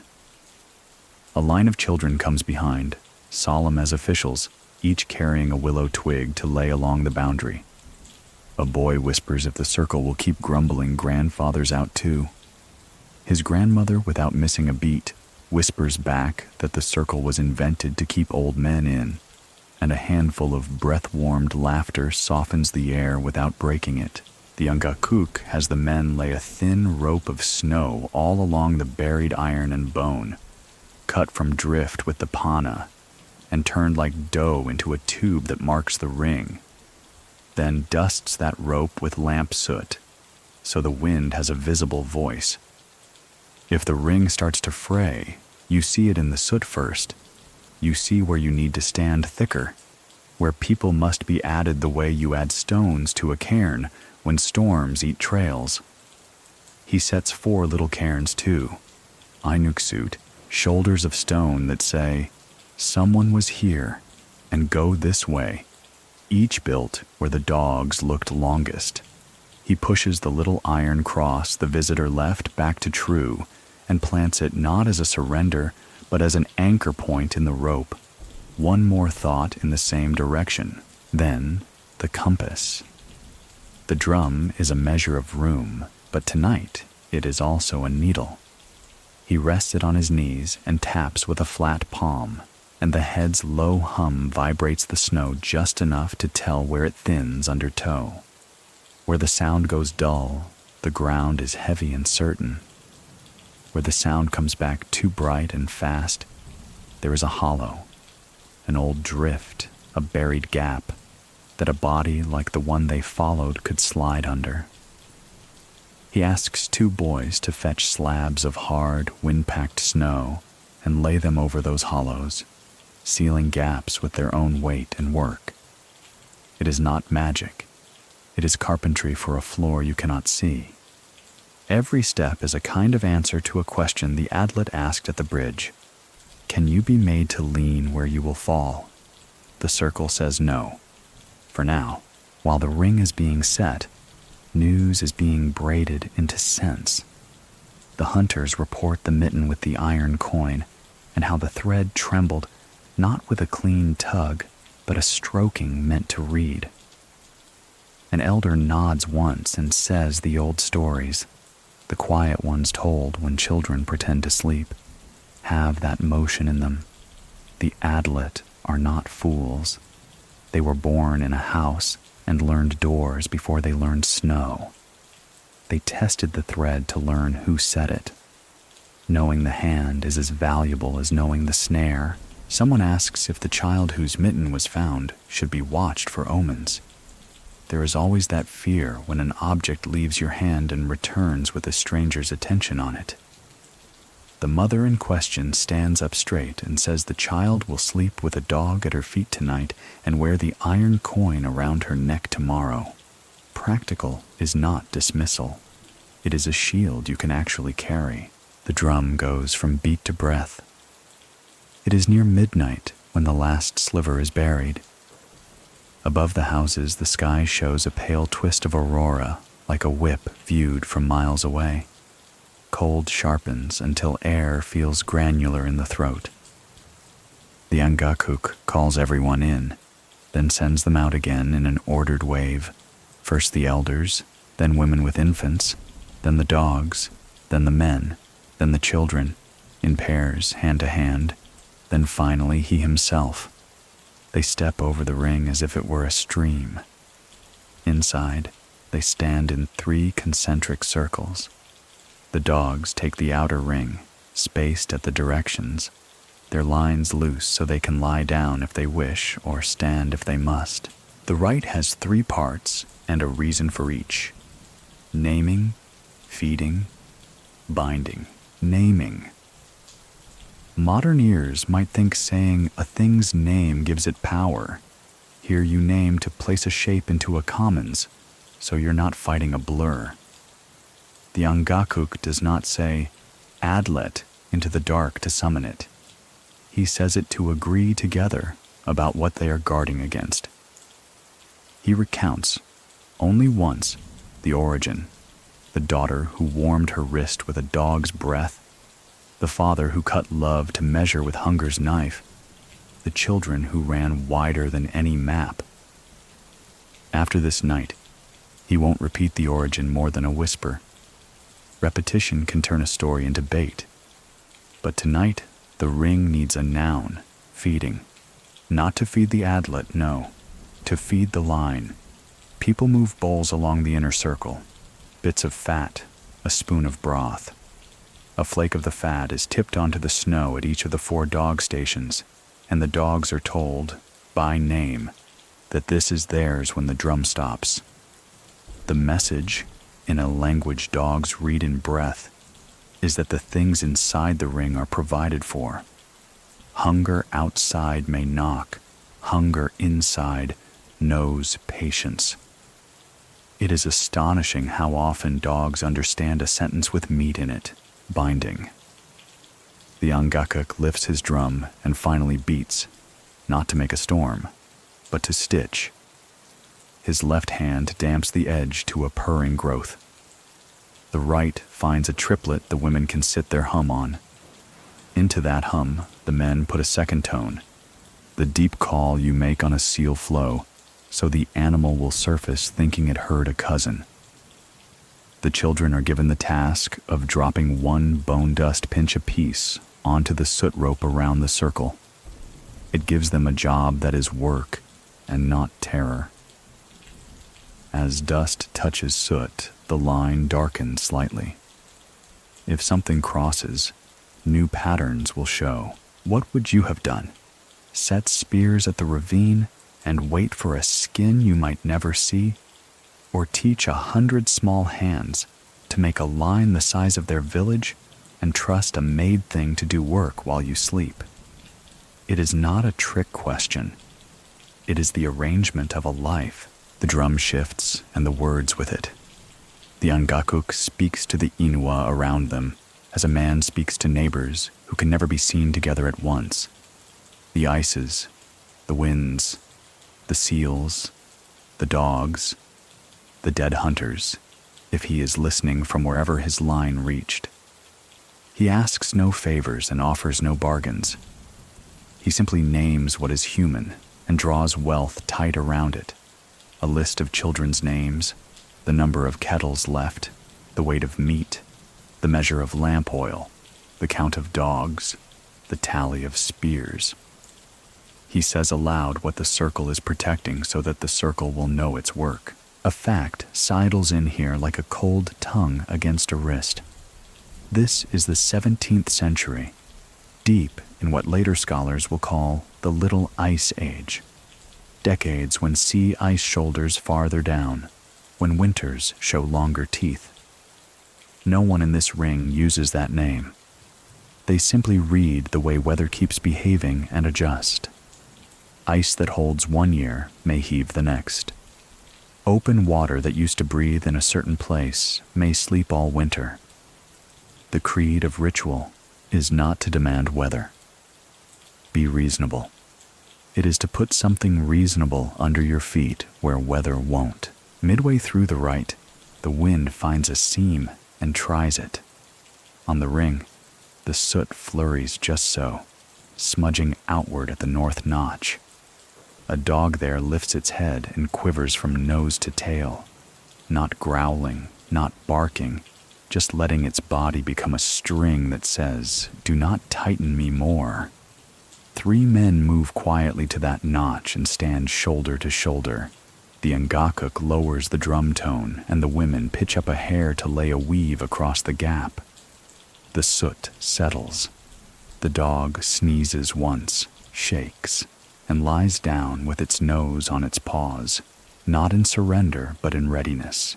They test, too, because ritual without test is theater, and theater without truth is expensive. The Angakuk sets a hair thread between 2 willow pegs across the main path so low that only something that moves like a runner would touch it. He hangs, a span above, an iron shaving that, if brushed, will kiss the peg and sing a note no person would hear, but every dog would. He explains the logic as he sets it. If a body comes and wants to come more, it moves low and quick. If a spirit comes and wants only to look, it lifts like a gull, and the thread lies dumb. If a man comes trying to fool you, the shaving sings, and the dogs tell you a word without language. He watches the children watching him, and knows the town will have 20 more sets of the same by morning. That is what you want. A practice you do not have to own. A small A-side slips into solemnity. because humans insist on being human. An old man, the one with the meteorite flake, whispers to a girl at his knee that if something tries the ring from below, the bone dust will feel it first and jump like fleas. She nods, solemn. He adds that if the bone dust jumps in a circle, you should go inside for a bowl of soup fast, because it means the earth itself wants seconds. She squints at him, sees the joke, and lets the thinnest smile out. The old man, satisfied, resumes being a boulder in the line. They keep the drum at a firm pace until the stars tilt and make patterns their fathers taught them to recognize. Stories told with cold points. The dog's breathing slows into that half-sleep where one twitch of an ear means they are still counting. In the outermost dark, there is a single sound, not a howl, not a step. The iron shaving on the main path thread taps the willow once. It is not loud, it is not repeated. Every dog in the line lifts its head at the same time. No one moves, because the test is not, what do you do when something touches? But, what do you not do when something touches? The Ngakuk does nothing except look at the bone dust. It trembles out from the pegs and then settles. Nothing else stirs. When he looks up, the world is exactly the same, and everyone knows it is not. They keep the right another hour. Then he lifts the drum as a sign and lets the sound die into the snow as a fine line of dawn burns under the cloud bank offshore. Inside the ring, people let out the kind of breath that could fuel lamps if someone could catch it. A woman yawns and scolds herself for doing it in front of fear. The elder taps her on the shoulder and says, "Fear does not eat yawns. It eats the silence after them." Morning makes every boundary look undramatic. That is its most generous gift. Children stomp the new snow rope exactly where they are told not to, because children's feet are testing devices the world invented for days after ritual. Men walk the perimeter and write the cross where wind leaned it. Women collect the teeth bells and put them back on cords where they belong. The dogs eat the flakes of fat and wag their tails afterward, as if to certify that the contract is in force. One by one, the tests report. The hair thread on the main path bears a single long fiber, slick the way last night's did, caught not at the center but near a tied knot, as if whatever brushed the line understood the line and resentfully could not avoid it. The soot rope shows little fans where wind tried it, and a series of shallow scoops near the west notch that no one made with a hand, too neat for drift, too clean for fox. The bone dust at the south cairn is clumped slightly right where snow shouldn't clump, damp, perhaps, from an exhale pressed too close to the ground. People read these marks as if their skin will be the paper later, if they fail to read now. Midday brings a small procession. 3 men from the ship with the visitor, oarsmen, not the chaplain, trudging up from the shore with a half-frozen courtesy that crunches in the mouth. They ask, through the translator, whether anyone saw a deckhand go missing in the night. One of their men left the deck and did not return. The captain believes he slipped and fell between floes. The mate believes he was lured by voices. The visitor believes something dark resents the water they sprinkle over children's heads. The oarsmen believe their food tastes like lamp smoke and would like to go home. The Ngakuk walks them along the circle and shows them nothing dramatic. Soot, teeth, dogs that do not bark at them, a shaved coin of iron he does not mention. The men look unconvinced in the way men look when they know the sea took what the sea takes and do not wish to tell fear, it did a job the sea would have done anyway. The translator smooths the hours into a thin story the ship can carry. We set a line, and the line held. The oarsmen shrug in that language sailors share. But a message follows them back. The captain asks that representatives come aboard at dusk for a hearing. A hearing is not a court, not exactly, but it smells like one. A man is missing. Ships prefer reasons that fit in a log. The captain will listen. The visitor will talk. The mate will scowl at the part of the ice that looks like a calendar. The captain wants testimony, and testimony is a new kind of cold, one that cracks rules you did not know were brittle. The elder hears and nods, not surprised. Stories and law were bound to meet like two flows in a narrow sound. She tells the Angakuk to send 2 hunters, the translator, and herself. He asks her if she wishes to carry the drum. She smiles, a quick, fox-bright thing, and says she will bring the drum and also a kettle chip. The one will talk to the ship the way it wants to be spoken to. The other will talk to the edge of the world in case the ship forgets where it stands. Before they go, the line is renewed. The dogs are walked along it again, muzzles low. The children are told to keep inside it like a game where the floor is an ocean. The women stoke the lamps and push meat deeper into the warm heart of the day. The Ngakuk places the iron coin from the mitten over the girl's parka with 2 careful stitches, not to imprison the child in a symbol, but to stitch the symbol into the child's daily life so fear cannot borrow it. The river of history runs under all this ordinariness.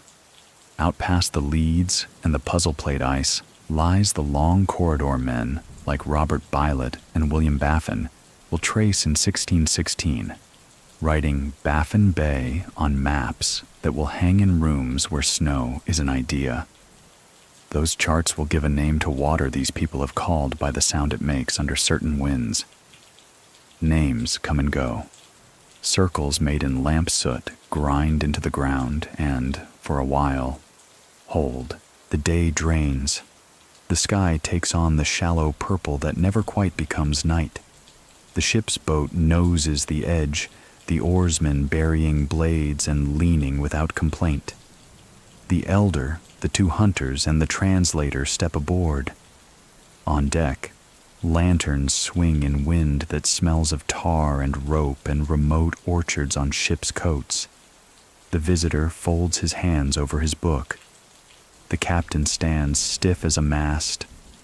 The mate looks like a man who has lost sleep and expects to find it in someone else's pocket. "Tell us," the captain says, "what you know of last night." A circle stands on the snow. A new circle forms on planks. The dogs at the edge of town resettle, noses to paws, eyes open. Inside the boundary, the lamps burn like patient stars. Out beyond, somewhere between lead and bridge, a handprint under ice holds its shape as if it had never wanted anything else. What the elder will choose to say, story, procedure, Hunger's autobiography, will decide whether the ship hears a myth or a method. And what the ship chooses to hear will decide whether a missing man becomes a storm that breaks across the people on shore. The drum sits on the elder's lap. A kettle chip waits in her pocket. Between them, a boundary the size of a village breathes and does not break. The hearing begins with boots scuffing wet planks, the hiss of lanterns, the creak of timbers in low swell. Snow dust shakes off the coats of the hunters, melting into dark spots that spread across the deck.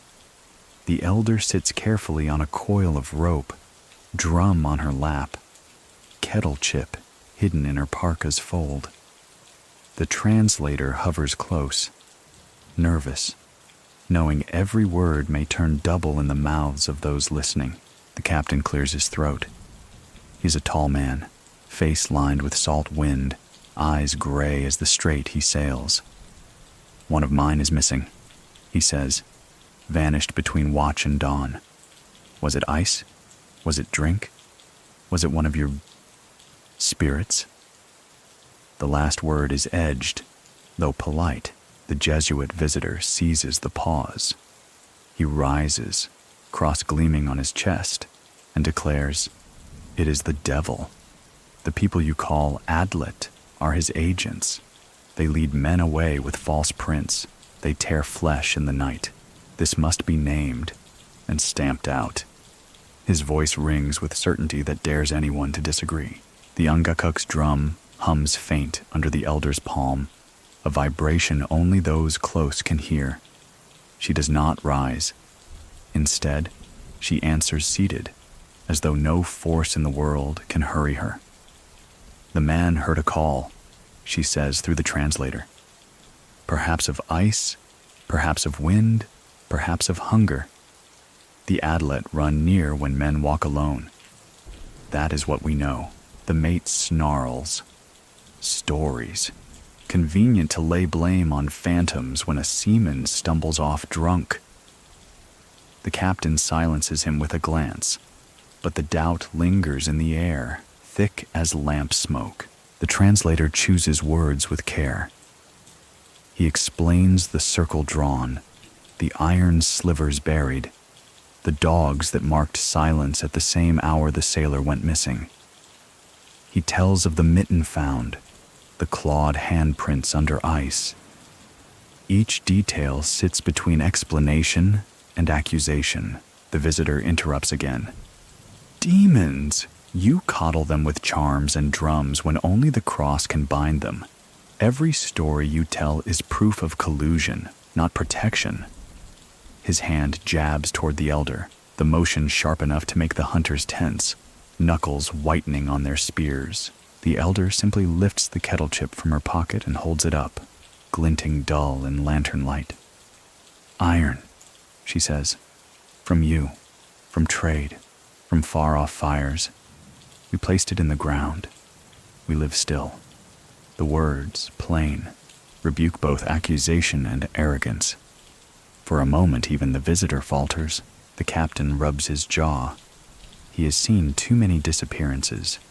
Men swallowed by sea fog, floes, thin ice. He knows when to mark a name as drowned and when to seek a culprit. But what unnerves him is the conviction in these people's eyes. They believe what they say, and that belief itself feels like testimony. The Angakuk strikes his drum once, the sound low but resonant, cutting through the clamor of voices. "When men vanish, we answer with story," the translator renders. Story is not excuse. Story is map. If your man is gone, the Adlet carry his absence now. Whether they are beast, demon, or shadow of hunger does not matter. What matters is that he walked alone, without circle, without drum, without dogs. It is almost a lecture. The mate spits overboard, muttering about savages. The visitor raises his book and begins a prayer loud enough to drown reason. Yet the captain raises his hand. "Enough," he says. His voice has the weight of command, the kind that keeps ships from tearing themselves apart in storms. The man is lost. The log will mark it as accident. No quarrel. But know this. He turns to the elder. "Your stories are your own. Keep them. On my ship, we write law, not legend." The elder nods once, unshaken. "And yet, Captain, tonight your man walks in our story, whether you write it or not. The silence that follows is heavy. Even the sea seems to pause, waves slapping slower against the hull." The captain clears his throat, orders the hearing ended, and dismisses them with a gesture. The hunters leave with shoulders square, the translator pale but relieved. The elder lingers at the rail, looking out over the black lead where lanterns cannot touch. For a moment, she thinks she sees a shape skimming across the ice, long, low, swift as shadow. Perhaps imagination, perhaps warning. Back at the settlement, word spreads quickly. Some take pride. Their elder spoke with iron in her voice, stood against the priest's fire and the captain's law. Others feel only dread, If even ships cannot protect their men, how can huts of snow withstand the Adlet? That night, they keep every lamp burning bright, circles redrawn, dogs tethered closer. The people know this is not the end of the matter. The Adlet have been named in 2 tongues now, demon and kin, and once named, stories grow teeth sharper than spears. As the aurora ripples pale green above, the drum beats slow in the Ungakuk's hands. Each strike says the same: hold the line, hold the line, hold the line. They come off the ship under a sky the color of whalebone, the elder first, the 2 hunters after, the translator last with his shoulders still holding the captain's voice. The wind has that dry cleanness it takes when the temperature drops and stays down. Lamps blink through door flaps. Dogs pace their lines once and fold back down with noses on paws, as if a single thought moved them and then let them rest.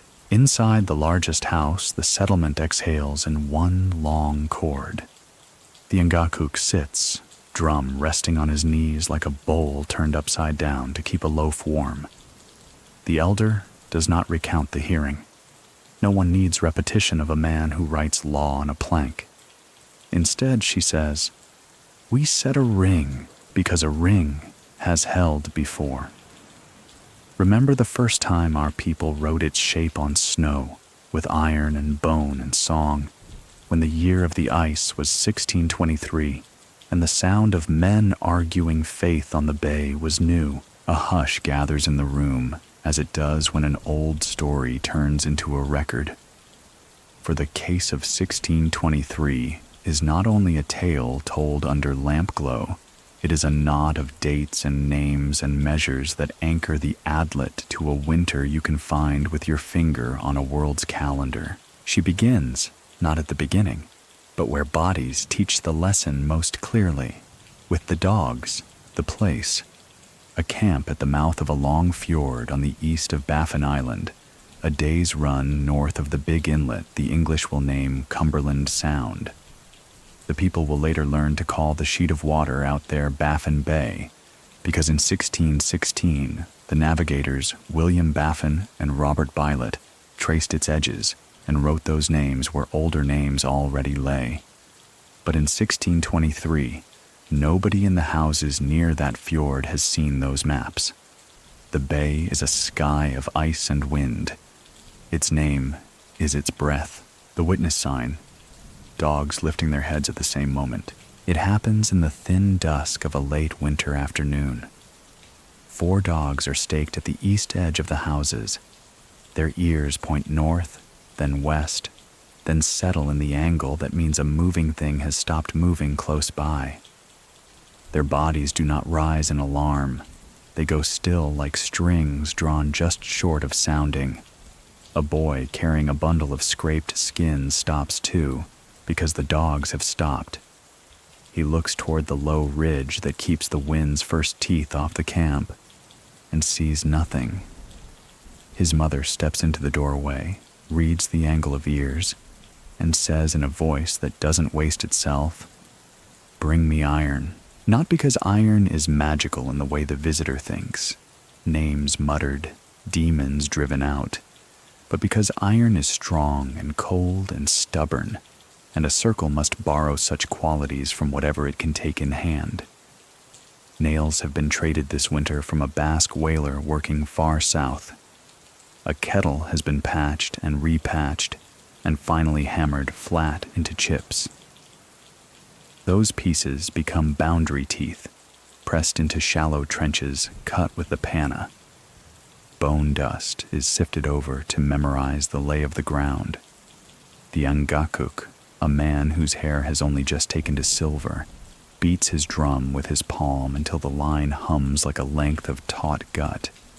Women hum, children carry willow twigs and drop them on the ring. Dogs settle, reassured by a job handed out to the whole village. The provocation, a howl like a voice cracking between registers, answered twice from far and farther. The hunters go out at dawn with spears and a spool of line. They follow the drift shadow of the ridge and find, just beyond the dog's exact angle from the night before, the first of the prints. Long, toe-clawed, heel uncertain, edges melted and refrozen as if the creature that marked them ran warmer than the air and then cold again. A man measures with his hand. Another measures with his hand too, aligning palms on the snow so that their shared sense of size cuts through the tricks wind plays on eyes. They cut the print out with the pana and tilt it to the light. The underside has a gloss the top does not, a glass bead sheen where heat met snow. They follow. The track wanders, not because the creature doesn't know where it is going, but because it knows how to unwrite the straight line men love. At a small stream glazed with nylas, the prints descend and, as if answering a dare, lengthen from boot shapes to hand shapes. Fingers drag. A fifth claw leaves a faint sickle. Under the ice, a slurry of frazzle bumps against the pane and makes sounds like someone tapping a drum's skin with fingertips to find the tone. A hunter kneels and whispers the old rule as if saying it makes it strong. Never step on the first print you find. Never trust a single sign that appears only once. He pinches soot from a wick where it blackened his thumb inside his glove, dusts the edges of one mark, and makes a game of grief into a test. When they come back, the soot's smear will tell how the wind has eaten, whether the track is aging like a person or lying like a trap. The witnesses, Inuit hunters Okima and Nakasuk, their wives, 2 boys with names not written down, but spoken still in the pauses the elder uses when she tells this. A Greenlander on the coast ice that year, trading needles and soft boots for strips of dried meat and returning home with stories he will bend to fit his own coast. A ship's cooper who keeps a small log in cramped hand and writes, "On the 9th day of the 3rd month, strange footfalls on ye hardened snow beyond ye little river. Our 2 shallop men report dog-like monsters. I see none, but do not laugh with full throat." The cooper lives long enough to tell this again. You remember him because he does not let mockery steal the tool of caution from his belt. The missing men, Tulloch and Saki, who went inland on the 2nd day of searching because the search had become its own hunger, who never came back. Their boot prints mingle with the long marks and then vanish at a cut bank where snow holds the story a little longer than it holds breath. On the bank, the dogs refuse to go forward, and after a moment, everyone understands that refusal is the point. Here, the Angakuk says, the land is telling them not to, but the line between caution and surrender is thin, and grief puts its thumb on the scale. They do one more loop. It brings them to a lead that opens like an eye, a lane of open water as black as polished stone.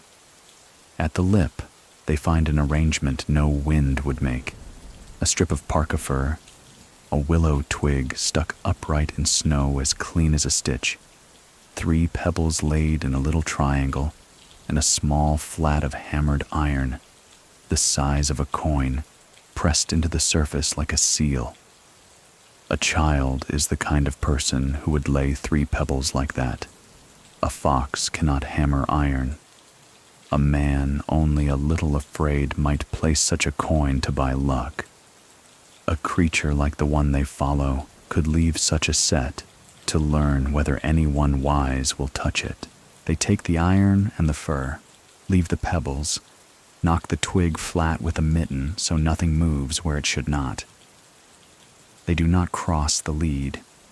They lay instead a hair thread between 2 willow pegs back near the drift, and dust bone over the peg feet.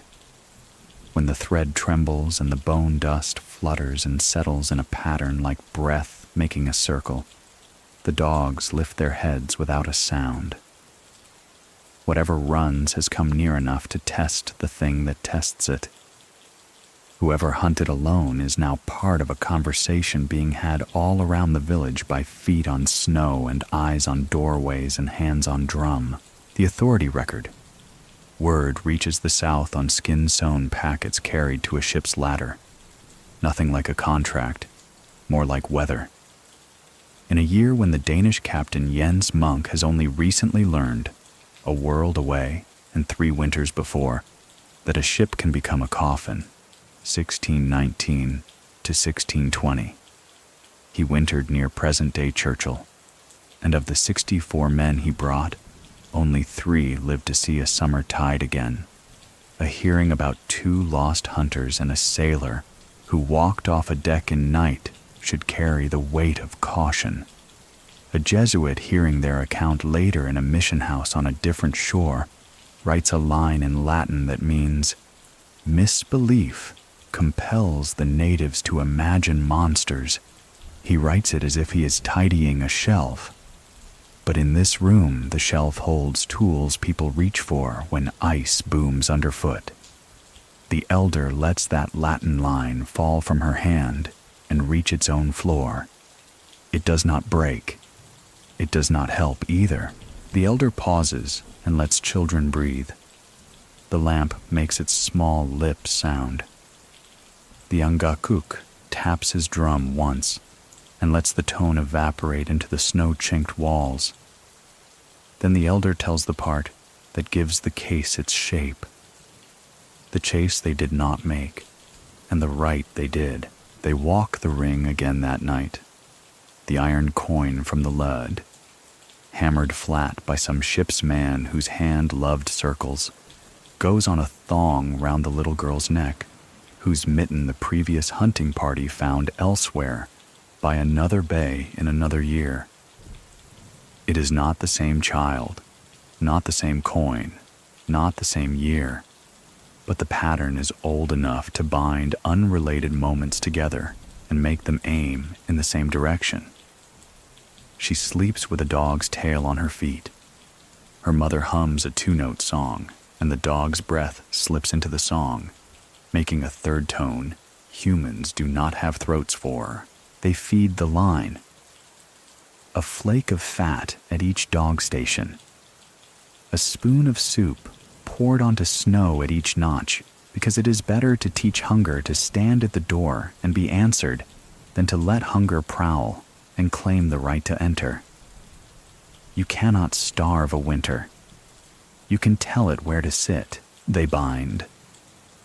The Angakuk walks the circumference with his drum, finds 3 hollows where sound returns too bright, sets boys to packing hard snow until the notes dull into useful ground. He hangs teeth on cords at the door mouths and tells the children a silly story about how the old dog who used to own that tooth would bite any Adlet foolish enough to tickle it. They laugh without hurting the air. Laughter, used correctly, is a way to keep a room the same size as it was before fear tried to make it smaller. Then the thing that always happens in these stories, the one clerks will later insist is fiction because it keeps tidying itself into meaning. A test. Midnight is a mood more than a number this far north. The hour finds them anyway. The iron shaving above the main path thread kisses the willow once. Dogs lift their heads as one. The bone dust sifts outward as if a breath tried to draw it up from the ground and failed because bones remember where they lie. The sound that follows is not a howl. It is a long, dragging scrape, like a hand under ice hunting for the drum's pitch. The Angakuk lowers his palm to the skin and hums a cousin tone, not reply, not defiance, only the assertion of being there, of bodies agreeing inside a circle about who they are. No one leaves the ring. That is the line between the case being an exalted cautionary tale and being a list of names with no ending. They do not give chase. They do not go to the ridge and rattle spears against the night. They stand. The drum stitches. The dogs do the counting that is a dog's first mathematics. A boy whose father is one of the missing holds his breath longer than he ever has, until his mother touches his sternum and it starts again. For there are rules about children and breath in houses when fear comes to stand and memorize faces. At dawn, there is the catalog any investigator values. 1. 4 shallow scoops in soot near the north notch, evenly spaced like knuckles. 2. 1 long hair caught on the thread, slick and fine, longer than a dog's guard hair, lighter than caribou. 3. 3 prints in the lee of the west cairn that change from boot to longhand to 5-point rake in a single sequence. 4. A seal carcass torn open near the far leads, belly emptied but not devoured, as if something fed while scouting, but did not like the taste of stopping. 5. A line of tiny pebbles placed on a hard crust east of the ring, in a way a child would do if the child were being taught numbers by a patient aunt. They do what a village must. They bury the hair with iron and bone. They push the scoops flat with the panna like closing a book. They move the seal remains downwind and leave a slice on a stone for fox. They cover the pebble line, pebble by pebble, with a thin flour of snow, refusing the game of counting what you did not lay yourself. They speak the names of Tulloch and Saki aloud, one after the other, the way you keep a cough from taking your throat, by using it. The record of the case sits not only in hearts, that Cooper writes a second line, "Ye natives made a circle with nail and bone and did sing. The beasts kept off, I swear." Decades later, a Jesuit reads that line and copies the sentence into a notebook, adding a clumsy Latin gloss about erroneous charms. Centuries after that, people with university temperaments will print the gloss without the Cooper's swear, and the way the people stood all night so the children could sleep will be left in the snow, where it belongs and where it does the most good. But a case has to end somewhere. If the Adlet carried the missing men, where do the footprints of grief stop? Here, the elder says, and taps a spot near her knee in the air, as if the floor had a map drawn on it. They built a cairn on the little rise where the dogs first placed their ears, a tall inuksuk of flat stones with a hole, the kind you can sight the horizon through and line a story up with the place it belongs. In the inuksuk, they mortared a little nail with seal fat, a coin hammered flat by a ship's man who liked circles, a caribou bone ring a child wore on a thong, and then handed over with courage enough to make grown men return to the circles they had drawn around their own names. They do not write this in any log. They do not pry a page out of the elder's mouth. They place stones where footsteps taught them to place stones, and they sit a while. Was it the Adlet? The elder looks around the room and does the thing good storytellers do when certainty would make the world too small. She holds 2 truths and lets both breathe. Men vanish in this waste when ice coughs under their weight. Men vanish when wander thoughts pull them away from lamps and toward silence. Men vanish when the hunger that is older than villages puts on legs and runs. The case does not prove one truth against the others. It teaches how not to feed any of them with your folly. The Angakik sets his drum aside. His hands lie in his lap, palms up, as if to show they are empty and clean. He says the one sentence that anchored the case of 1623 to the next year's, "Chase wastes you, standing saves you." He says it because in 1623 certain men chased wolves across this same ice until their own breath wrote a halo in the air and then stopped, And in that stopping, the wolves were nowhere and the men were gone. He says it because the Jesuit said demon, and the cooper said strange footfalls, and the wind said nothing, and the babies still needed meat. He says it because the first ring they drew with iron and bone held, not because the Adlet could not have crossed it, but because the people did not break it themselves. When the elder ends, she does not ask for assent. She looks at the girl with the iron coin on her parka and nods.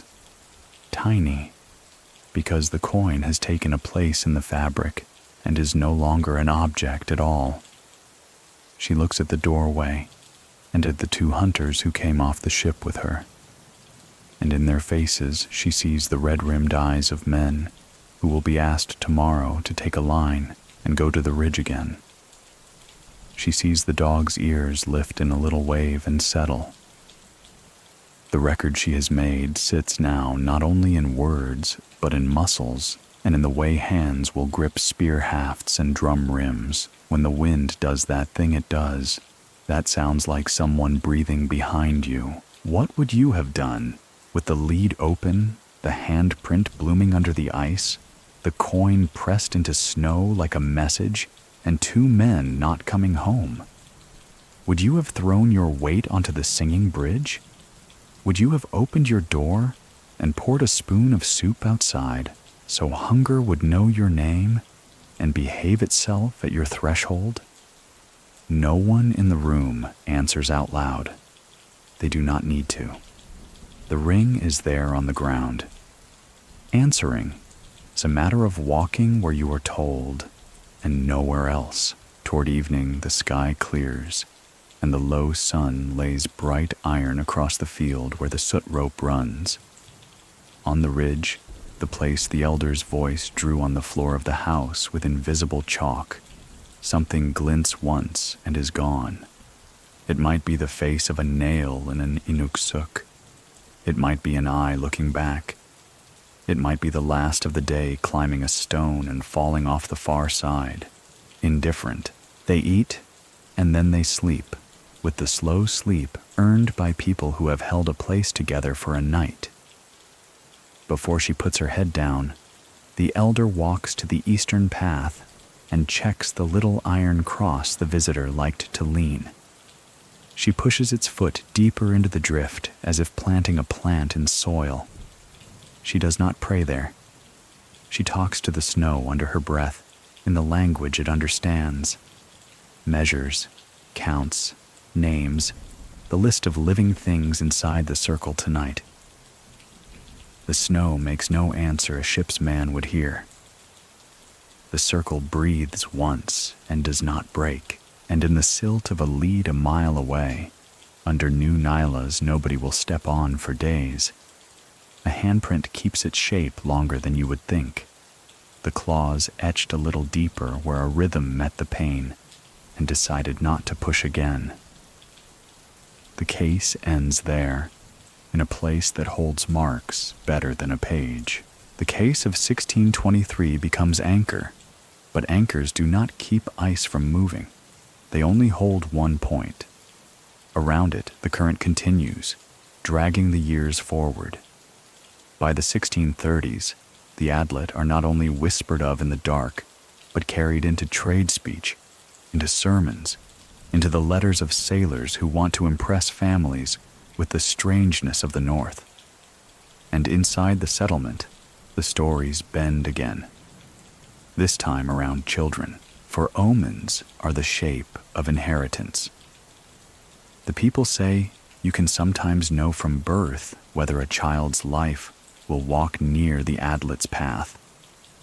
They tell these things not to frighten babies, but to give mothers a compass, so that they know when to sing louder, when to carry iron closer, when to watch a child's first dreams. One omen is the call, the thin, glistening birth membrane that sometimes clings to a newborn's face. Midwives cut it carefully, speaking soft so the child hears kindness as its first sound. They say a baby born with the call may one day hear voices others cannot. The footfalls of Adlet in snow, the whisper of a hand under ice, the sigh of dogs when they sense what men cannot. It is both gift and danger. Some midwives bury the call in soot and fat to smother its calling. Others dry it and stitch a thread of it into amulet cloth, believing protection grows from wearing your own omen. Another sign is the seventh child, especially if all 6 before are boys and the 7th is a girl. The story is not only Inuit, it comes riding with the sailors' tales from Europe, where 7th sons and daughters are bound to strange fates. Here, though, the shape changes. A 7th girl is said to walk fast, too fast, as if her legs remember an older lineage. If her feet strike snow with the sound of a drum, parents keep dogs near her at all times, for dogs are the only tutors who can teach pace without losing breath.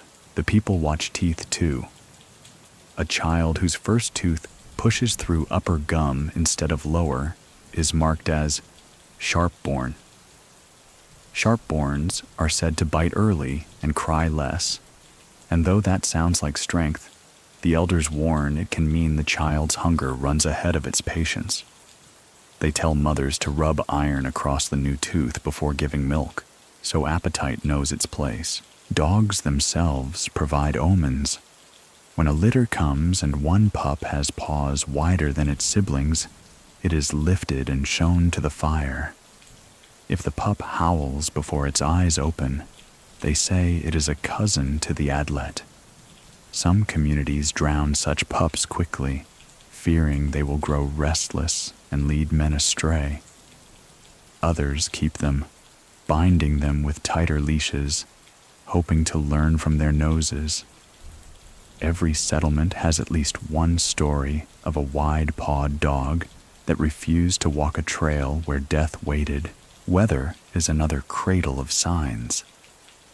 If a blizzard begins on the 3rd night after a birth and the snow piles so high the roof beams groan, they whisper that the child will one day hear the Adlet's call louder than the drum. The mother is told to keep soot smeared above the door for a full year to remind the storm that the child belongs inside. And there is the rarest mark of all, a child born with hair streaked pale across the crown. The people say it is a sign of having run once already in a different body, an echo from a twin who never arrived, or a shadow self left behind in some past winter. Such children are watched with gentleness, not suspicion, for they may dream of places no one else has seen. Still, dogs are always let sleep near them, to anchor them if the Adlet come calling in the hours before dawn. History folds itself into these omens. In 1638, the year storms crushed whalers in the Davis Strait and scattered wreckage on distant coasts. The settlement here told of 2 children marked, one born with a caul, one with the pale streak. The caul was burned in lamp flame. The hair was braided into a cord and tied around the child's wrist. Both lived to see adulthood. One became a renowned hunter, said to run longer than dogs without tiring. The other became a shaman whose dreams showed trails weeks before the hunt reached them.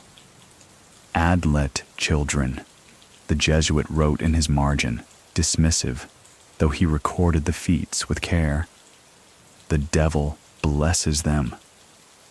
But the people did not speak of blessing or curse. They spoke of balance, of how hunger might live in bone, yet be taught to obey song. Do you believe it? That a child's first breath can shape the way it hears footsteps years later? That a dog's paw spread at birth can foretell where a man will vanish on ice? Many people still think that omens are only the stories we tell afterward to make sense of what was already written in hunger. So what do you think? Omens are not prophecies. They are threads, and communities weave them into the fabric of rules. Do not let the child with pale hair wander far. Do not let the sharp-toothed baby go unfed. Do not ignore the dog that will not move. In this way, omens become memory. Memory becomes custom, and custom becomes protection. Even when no clawed hand is near, the Adlet remain, not only in howls across ridges, but in the quiet naming of children, in the soot lines above doors, in the way a mother hums when she notices a newborn's teeth too early. The myth runs not only on snow, it runs in blood, in bone, in the soft cries of infants whose future is already being measured against the long stride of a dogman that may or may not exist. The settlement carries omens like hidden embers, tucked into cloth, whispered in doorways, marked in soot. Yet omens alone cannot explain why the Adlets stay so near, or why some winter's fear gnaws harder than hunger. The elders point to another pattern, the way beliefs bend when new faiths and foreign laws arrive. For centuries, the people of these coasts lived by animism. Every stone, every wind, every beast has an Inuit, a soul force, a living essence. You treat each with respect, for disrespect means imbalance. If the ice grows brittle, someone failed to greet its Inuit. If a seal refuses the harpoon, perhaps an ancestor was slighted. The Adlet belong to this same world, half dog, half human, their Inuit twisted by a broken taboo. They are not outside creation, they are caution embodied. But the 17th century is not a quiet time. Jesuit fathers sail north on ships with holds of nails, kettles, and crosses. Traders come from Denmark and Holland, their purses fat with whalebone profits. On shore, they preach of a single God who tolerates no rival spirits. To them, the Adlet are demons, proof that the devil prowls where the cross has not yet planted its foot. This clash of worldviews sharpens around ritual. When a child is born with a call, Inuit midwives bury or burn it. The visitor calls it witchcraft and insists the call should be baptized, blessed, and discarded with holy water. When hunters set soot lines around the village, the priest mutters exorcisms over the same snow, claiming only his blessing keeps the monsters at bay. Yet when the soot darkens in strange fans overnight, it is the dogs, not the cross, that first alert the camp. Syncretism grows not by choice, but by survival. Families begin to mix practices. A woman smears soot on her lintel as her grandmother taught, then tucks a tiny cross of driftwood above it, just in case.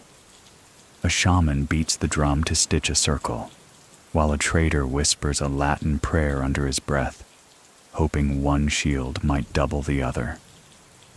Children learn both the rhythm of the lament and the gesture of the sign of the cross, not seeing contradiction, only layers. The Adlet themselves seem to respond. By mid-century, reports multiply of handprints appearing directly beside Christian symbols. Claws raked into snow near a cross-shaped cairn, tracks circling around the patch of ground where a visiting priest poured holy water. Some elders interpret this as defiance. The Adlet mock what they do not recognize. Others say it proves the Adlet are listening, testing each new line drawn by humans. A story from 1647 illustrates this tension. That year, a whaler's mate vanished in the night near Disco Bay. His companions swore they heard claws on the deck before dawn. When Inuit hunters later searched, they found prints leading to a ridge. At its peak, a crude wooden cross jutted from the snow, left by sailors months earlier. Around it, the prints paced in a wide ring, as though circling a challenge. The hunters refused to disturb the cross, fearing it would anger both Adlet and foreigners. They built an inuksuk beside it, stone and wood leaning together. Two traditions, one uneasy fence. By the 1650s, Some shamans begin reinterpreting the Adlet through Christian language. They speak of them not as demons, but as lost children, exiled when the world split between faiths. They warn that Adlet are drawn to households that abandon old songs entirely, for the void left behind is an invitation. At the same time, Jesuits write furious letters southward. These people dare mix heathen drum with holy cross. Thus the devil holds sway twice over. The struggle is not only spiritual, it is political. Ships offer iron in exchange for furs and obedience. Priests demand loyalty to Rome as proof of civilization. Yet the land itself keeps proving the old ways true.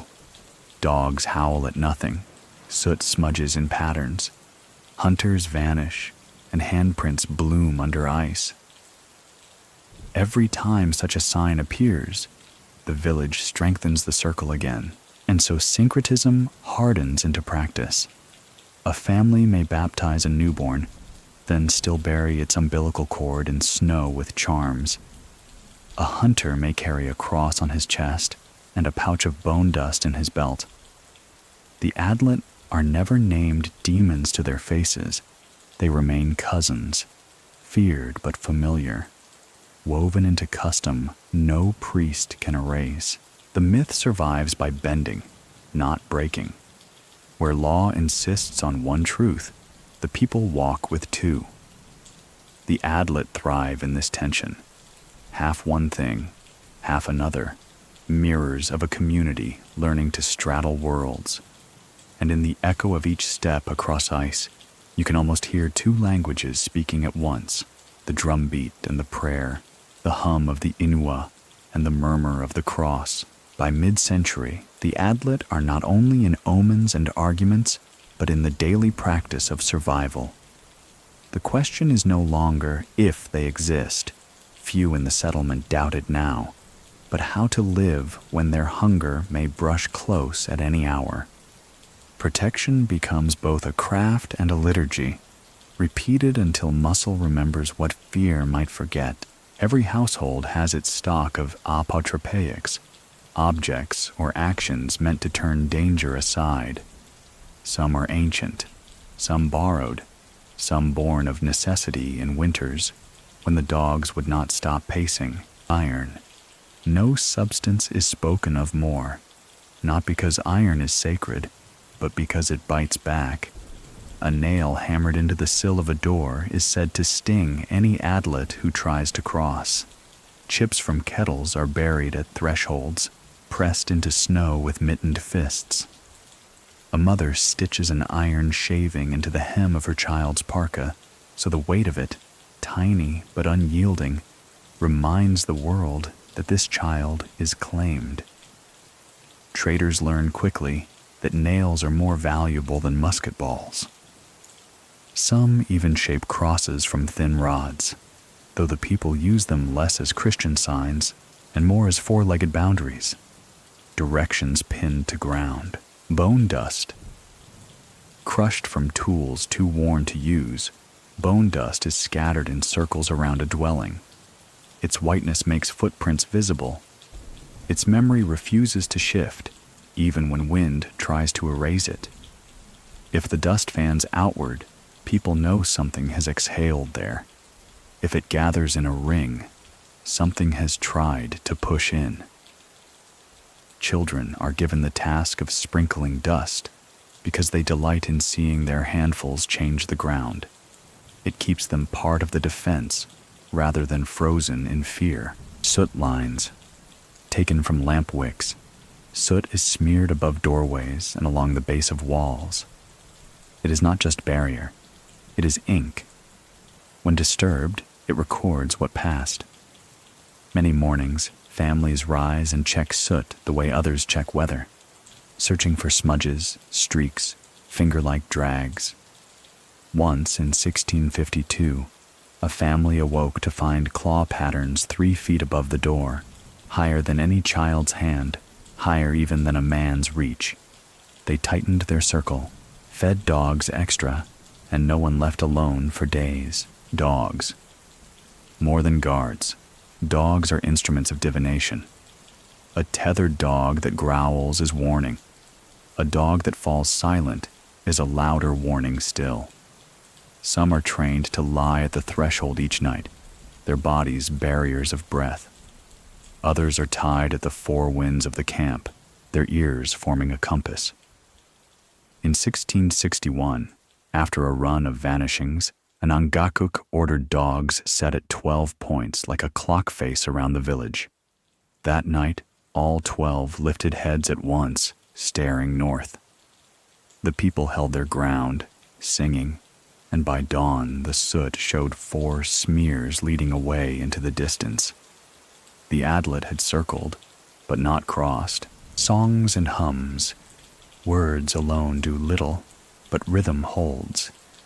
Families hum while scattering bone dust, sing 2-note laments while stirring pots, or beat soft on drum rims as children fall asleep. These sounds knit a net of belonging, which the Adlet, it is said, cannot pierce. Silence, by contrast, is dangerous. It is the open field where hunger runs, calendrical nights. Some winters, shamans warn that certain nights the veil between worlds thins. The first night of deep freeze, the last night before thaw, midwinter solstice when the sun vanishes longest. On such nights, doors are barred with sleds. Soot is doubled on lintels, and no one speaks the Adlet's name aloud. To do so is to invite it to the fire. The Jesuit scoffs, yet records in his own diary that 3 sailors went missing on solstice night of 1649, each leaving boots by their hammocks as if they stepped out willingly.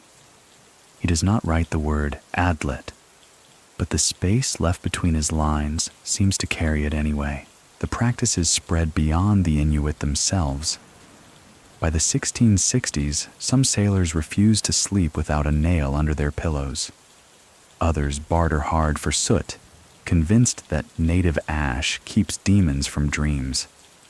A Danish trader reports in 1667 that he saw 2 families, Inuit and European, drawing circles together, one with bone, one with chalk. He laughs in his letter, but admits he stood inside the line all night rather than outside it. There is an economy to fear. Nails rise in value. Lamp soot becomes commodity. Dogs are bred for keenness as much as for hauling. A family with strong dogs is sought as neighbors. A shaman who can hum the Adlet off is given more seal meat. Hunger is not the only thing with teeth. Community itself bites down on trade and ritual, refusing to let go. And yet, each measure has its cost. Iron must be bought or scavenged. Soot must be renewed constantly. Bone dust runs out unless tools are broken. Dogs eat meat. Meat runs thin. The constant hum leaves throats raw. People argue, are we feeding our lives or feeding our fear? One evening, a child asks aloud, what if the Adlet do not come? The silence that follows is sharp as a broken knife. Finally, the elder replies, then we fed each other instead. That is enough. What would you have done? Kept the soot, fed the dogs, walked the circle every night, or risked silence, trusting that hunger lives only in the belly, not in the snow? The Adlet do not answer. They never do. But each winter, claw marks appear on soot, bone dust trembles, dogs stiffen in unison. And so the practices endure, not because they guarantee survival, but because survival without them feels like stepping barefoot into open ice. By the late 17th century, the question of Adlet presence is not just one of ritual, but of governance. Authority, whether clan elder, shaman, or foreign magistrate, has to decide what to do when signs are reported. In a small community, every decision ripples. In a world of tightening trade, those ripples begin to reach far. The Inuit elders rely on precedent. If dogs howl in sequence, soot is disturbed, and a hunter vanishes, they call the Adlet near. The response is collective. Reinforce the circle, restrict travel, sing longer into night. No one points a finger at another person. The Adlet are hunger-made flesh, not a crime pinned on a neighbor. But with the arrival of European law, suspicion becomes a new habit. Captains demand explanations that fit ledgers. Who is guilty? Who failed a duty? Who will pay compensation for a missing man?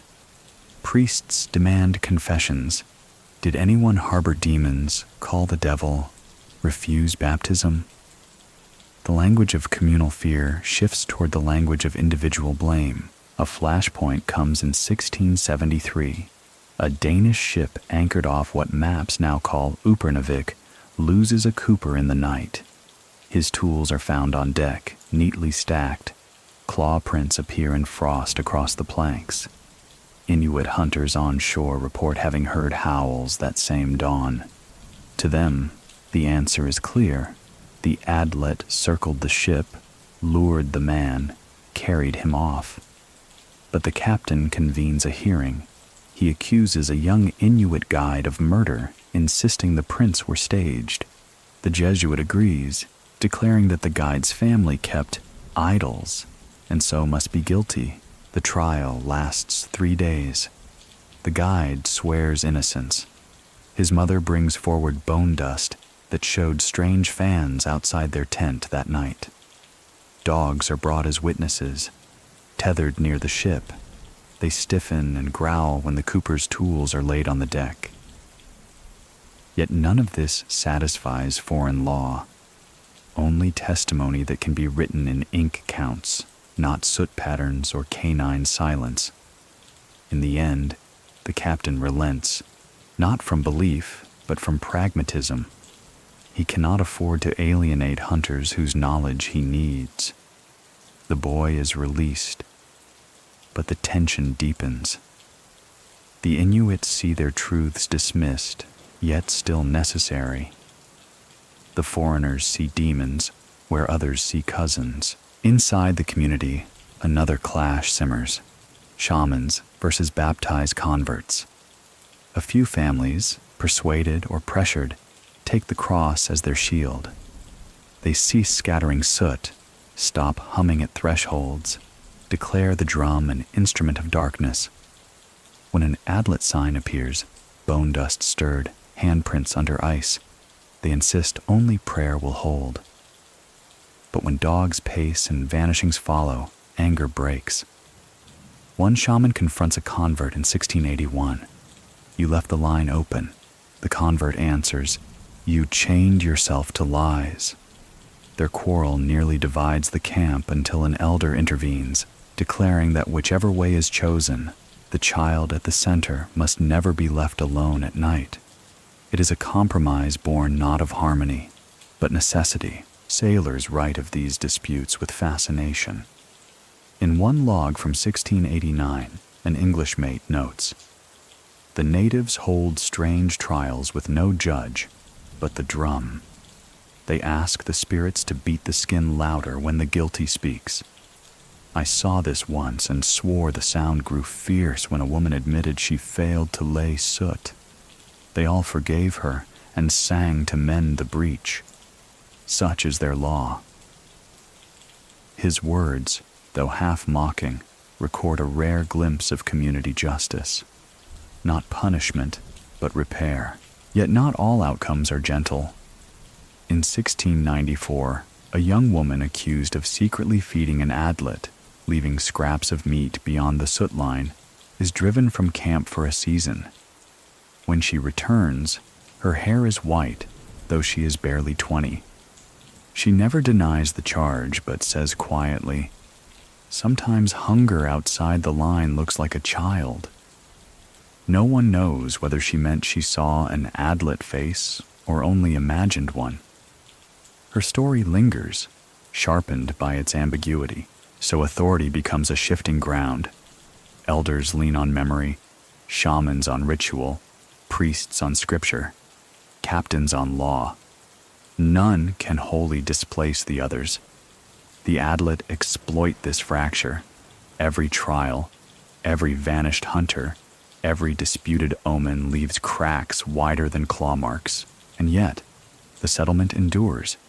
Each quarrel ends not in collapse, but in uneasy continuation. Because whether one names the Adlet demon, cousin, or crime, the effect is the same. Doors are barred, dogs are fed, lamps are trimmed, soot is laid. Authority may argue the reason, but the practices persist because survival does not wait for consensus. What would you have done in such a hearing? Taken the captain's ledger and declared murder? Held to the shaman's drum and called it hunger? Or refused to choose, letting the silence between be answer enough? The Adlet remain mute judges. Their footprints fade. Their howls travel the ridges. Their verdict is absence, nothing more. And absence cannot be appealed. The 17th century begins to lean toward its close. Trade routes carve deeper into the Arctic seas, and ships more often moor near the settlements. Yet the Adlet do not recede. Instead, their presence continues to braid into memory, becoming less about immediate attack and more about how a people understand themselves against the creeping world outside. Memory becomes shield, story becomes spine. By the 1690s, the generation born after the first Jesuit crossings has grown old. They sit at lampside and recall not only how their parents drew soot lines, but how their own children now question them. Some youths laugh at the dust, preferring iron knives and muskets. Others keep both drum and cross at hand. Still, all know the tales. They may mock them, but when a dog freezes at the door and a lamp sputters, even the skeptics check the snow for prints. The Adlet persist not just in fear, but in ritual retelling. Each winter, before the dark fully closes, elders gather families to recite the great vanishings, the bridge that breathed, the mitten with iron coin, the night 12 dogs lifted heads at once. These stories become a second map, different from the chart's sailor's ink, but equally vital. They remind people where not to linger, when to stay together, how to read the silence of snow. Children grow up tracing both kinds of maps, one on paper, one in memory. Festivals form too, subtle at first. At midwinter, when the sun vanishes for weeks, families mark the night of the standing dogs. Lamps are trimmed until their flames lean high. Children wear collars of carved bone to honor the hounds that keep them safe. No one names the Adlet aloud that night, yet everyone feels their absence pressing at the circle. The silence itself becomes celebration, proof that the boundary still holds. By the early 1700s, the legend has deepened into identity. Some families claim descent from those who first walked the soot ring of 1623, as if courage itself could be inherited. Others boast of dogs said to be born from the same line that once refused to step onto thin ice. Even converts to Christianity, reluctant to admit the old stories, quietly keep fragments, a cross laid over bone dust, a hymn sung in the rhythm of an older hum. Sailors, too, begin to retell Adlet stories as part of northern lore. In London, taverns and Copenhagen wharf houses, men describe dog men running across ice floes, part horror, part marvel. These retellings strip away the care, the ritual, the intimacy of the Inuit versions, but they spread the image nonetheless. In some accounts, Adlet become wild cannibals haunting the edges of maps. In others, they are half-ghosts that warn of shipwreck. The myth takes on a new life abroad, even as its roots remain in the snow. For the people living with it daily, though, the Adlet are not stage monsters. They are woven into household gestures, the placement of stones, the watchfulness of dogs. The myth becomes heritage, something carried forward not for drama, but for survival. An elder in 1712 puts it simply, "We remember because forgetting is the same as opening the door." Memory itself becomes a defense. When a hunter vanishes, people recount the case alongside the names of the living.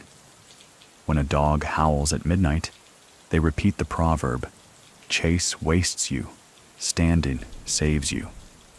In this way, each generation stitches itself to the one before, a long ring of stories around the fire.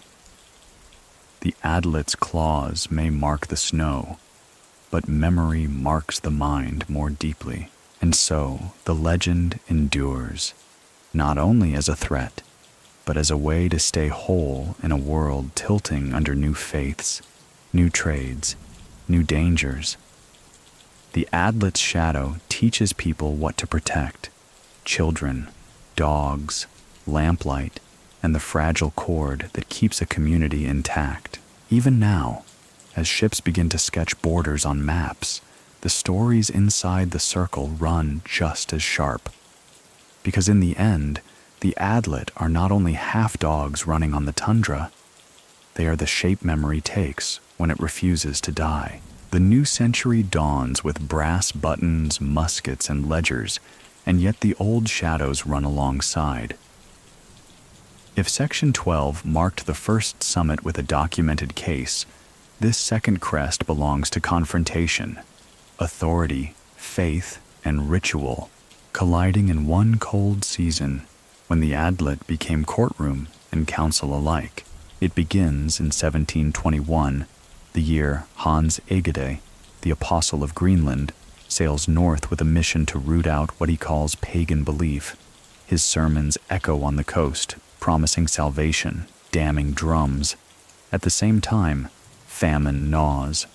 A hard winter stretches meat thin, dogs grow gaunt, and children cry for food. Into this double pressure, Adlet signs return with fury. At Kangek, hunters find claw prints circling a hut where a newborn lies. Bone dust flutters in strange fans. Soot above the door smears in finger streaks far too high for human hands. The Ngakuk declares the Adlet have claimed the child's hunger. But the missionary points to the same signs and thunders. "This is the devil mocking you, and your drums invite him." The settlement splits. Some want to follow the old rite, drum the circle, feed the dogs, scatter bone. Others, swayed by Egede's fire, call for baptism and cross alone. Fear sharpens the divide. When another hunter vanishes, suspicion ignites. Was it Adlet? Was it God punishing unbelief? Or did a neighbor falter in keeping the soot? The elders convene what feels like trial. It is not held in ship's cabin, but on snow.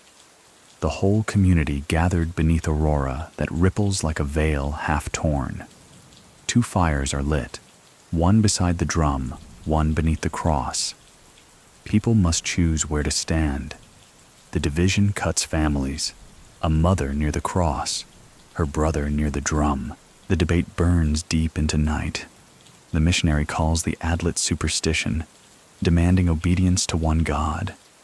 The shaman insists the Adlet are kin cursed by taboo, and only balance holds them back.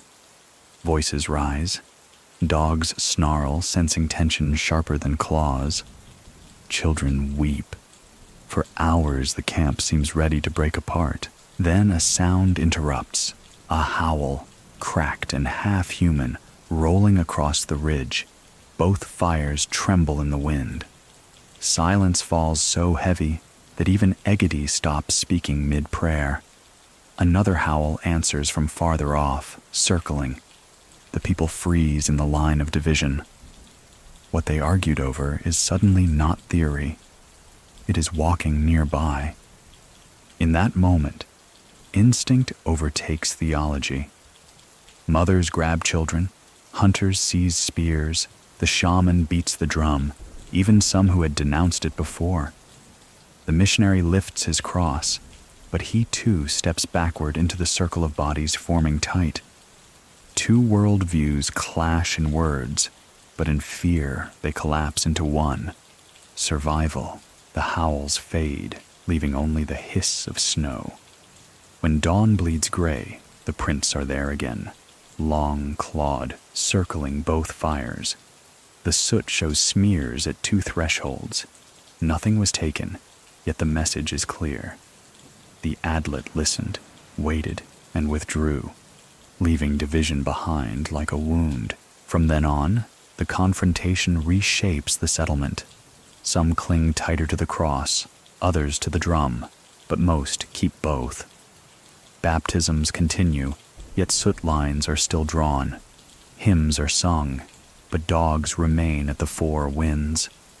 Even Egede cannot entirely stamp out the older ways, for he too heard the howl and saw the prince. The second summit ends not with victory, but with recognition.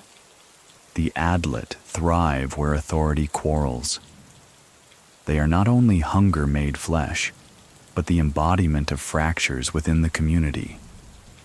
And the memory of that night becomes lesson, that whether one names them demon or cousin, the claws cut deepest when people stand apart. What would you have done? Chosen drum or cross, soot or hymn, or stood silent as the howls turned your debate into smoke? The Adlet never testify, never speak. Yet their silence judges sharper than any magistrate. When fear divides, they circle closer. When unity holds, even briefly, they fade into distance. The aftermath of the confrontation lingers like frost that never fully thaws. Even after Hans Egede sails farther south, his sermons echo in memory. Some cling fiercely to the cross, others stubbornly to the drum, but most families learn to live with both. This duality is not compromise born of peace, it is necessity born of hunger. Because each winter the Adlet return, not as myth only, but as presence measured in claw marks and silence. By the 1730s, famine deepens again. Caribou herds thin, storms break sled routes, and whales prove scarce. Hunger is the oldest shadow here, and the Adlet run in step with it. When bellies grow hollow, howls carry more clearly over the ice. A woman in Nook recalls, "The year we boiled our boots for broth, the Adlet came every night." Her words are not metaphor to her listeners, they are record. Protection now turns practical. Families ration iron nails, setting them at the four winds like compass points. They share dogs between huts so each doorway has ears. Children are taught to scatter soot as seriously as they are taught to light lamps. Fear becomes woven into daily labor, not separate ritual, but another form of work like skinning or sewing. Still, suspicion festers. Whenever someone vanishes, whispers rise. Did they step outside the soot? Did they walk too near the ridge? Did someone forget to feed the dogs? In 1744, after 2 hunters disappear, a woman is accused of neglecting her soot lines. Her neighbors claim her door carried no smudge when the prince appeared. She denies it, but doubt hangs like a noose. The elders do not exile her. Too many mouths must work to keep camp alive. But for weeks, she sleeps with her children pressed close, no one visiting without need. Fear fractures trust as surely as famine, and yet the Adlet do not always take. Sometimes they only circle.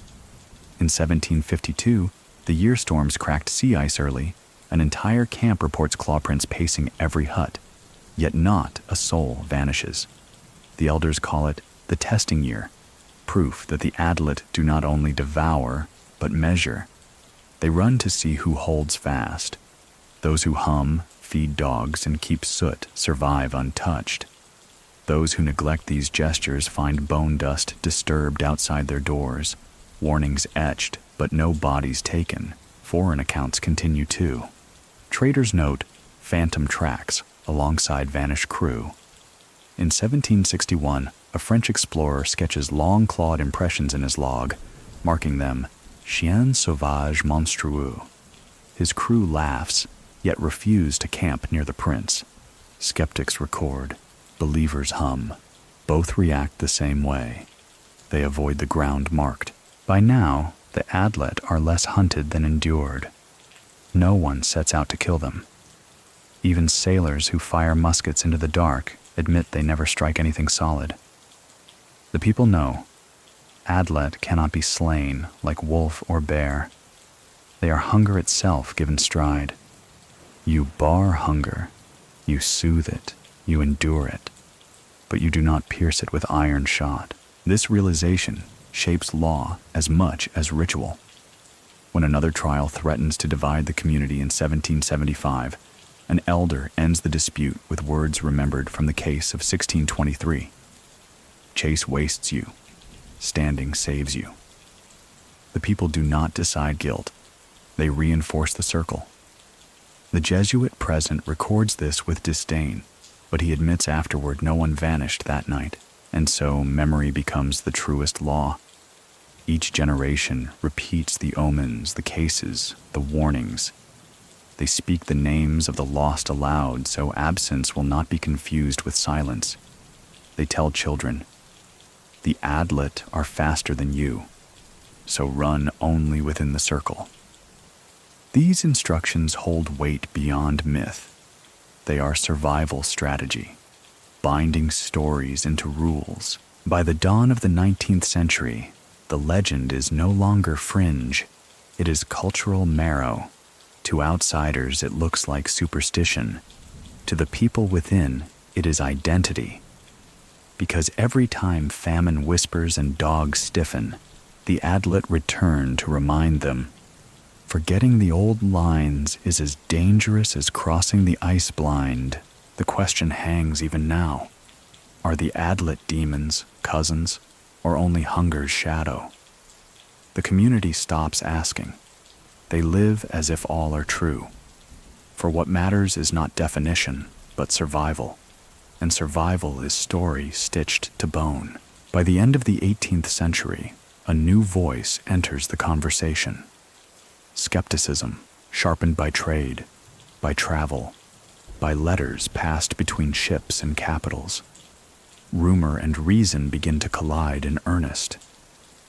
Yet even skeptics cannot walk far in the north without brushing against the silence that breeds belief. A Danish trader named Pol Egede, son of Hans, writes in 1789 that the Adlet are naught but invention, bred by fear in dark winters. He records the claw prints too, but explains them as wolves or tricks of thaw and refreeze. His words travel south, reprinted in Copenhagen journals where readers nod at the neatness of the logic.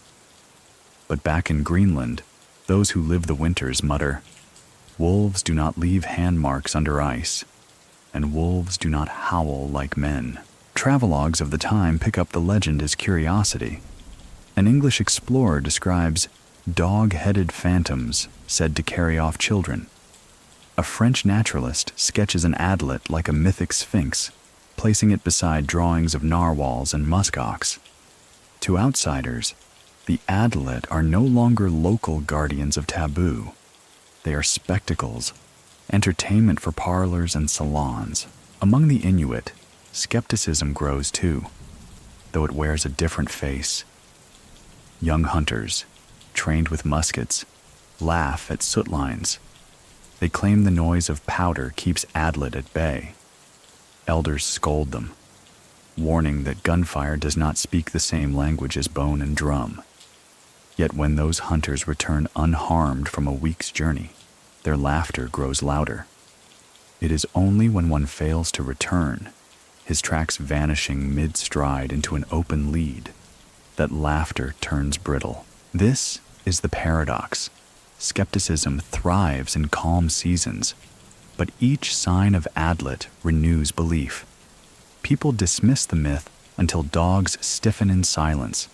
They scoff until soot smears in claw shapes. They explain away until they cannot, and then they return to the circle, sheepish but alive. Missionaries exploit skepticism. They argue that only by rejecting false charms can one prove civilized. Some Inuit converts echo them, dismissing drums as childish, soot as filth. Yet in private, many still hum at thresholds, still feed dogs first at night. Public denial, private insurance. Because even skeptics know, if the Adlet truly do not exist, what harm in extra soot? And if they do, what cost in forgetting? A traveler in 1798 captures this tension in a single line. They laugh when I ask of dogmen, then whisper about them when the lamps burn low. This duplicity is not hypocrisy, but strategy, a way to live between two worlds. The skeptics themselves become part of the story. By the early 19th century, some elders tell cautionary tales of hunters who mocked the Adlet and vanished. Whether those men truly fell through ice or were taken hardly matters. The legend absorbs them either way.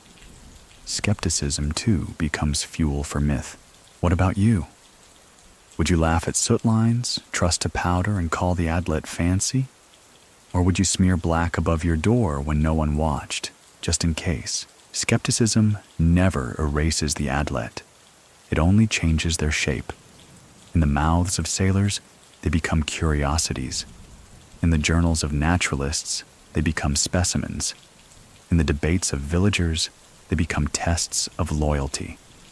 But in the snow itself, they remain what they always were. Long strides, clawed hands, silence that makes dogs shiver. The 19th century gathers momentum, and with it come new explanations that try to pin the Adlet to flesh and blood causes. Scholars and explorers, armed with the instruments of medicine and the theories of psychology, arrive determined to unravel what they call superstition. Yet even as they dissect the stories, the old signs refuse to vanish. In 1824, a German naturalist traveling with a whaling crew notes in his journal, "The people speak of dogmen, half beast, half kin. I find no such creatures, but I do find in them fear shaped by famine and echoes of wolves where children vanish." His reasoning is clear. Hunger plus wolves equals legend. He records clawed prints too, but dismisses them as distortions of melting ice. By mid-century, physicians bring another lens: disease. Tuberculosis sweeps the settlements. Patients grow gaunt, cough blood, and fade as if drained by something prowling in the night. A missionary doctor in 1851 writes, "The wasting sickness is the true Adlet, running faster than prayer or soot."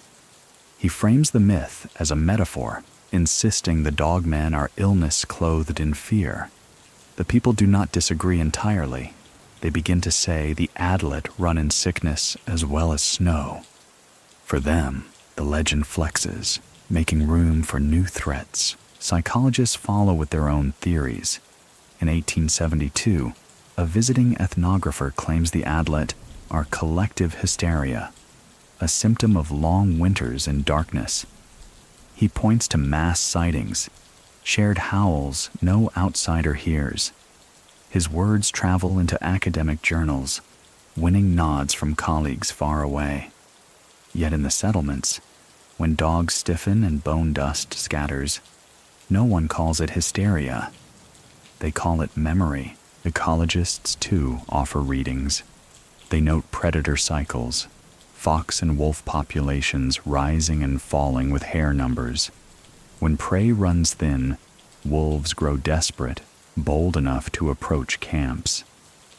Dogmen become wolves glimpsed in half light, their shapes stretched by fireglow and fear. This explanation satisfies some, but not all. Wolves leave carcasses, clear trails, Adlet signs remain stranger, hand marks beneath ice, pebbles laid in patterns, soot dragged higher than any beast's reach. The Inuit themselves absorb these lenses selectively. Some nod at the doctors and say, yes, sickness runs like Adlet. Others agree with ecologists, admitting wolves can mimic the fear. But still, they draw soot, still hum, still keep dogs at thresholds. Because even if disease and wolves explain part, they do not explain all. The residue of mystery clings, and that residue is enough to keep the circle intact. In 1889, a case at Ilulissat shows how modern lenses and old logic can meet. A boy falls ill with fever and delirium. He whispers of voices outside, claws on the roof. The doctor diagnoses pneumonia. The shaman says the Adlet circle the house. Both treatments are applied. Herbs for fever, soot renewed nightly. The boy recovers. Each side credits its own cure. The family thanks both. Survival, not theory, matters most. Would you have chosen the doctor's hand, the shaman's drum, or both? Many in that century chose both, hedging bets against a world where hunger, sickness, and silence could all kill. By 1900, the legend of the Adlet is no longer isolated myth.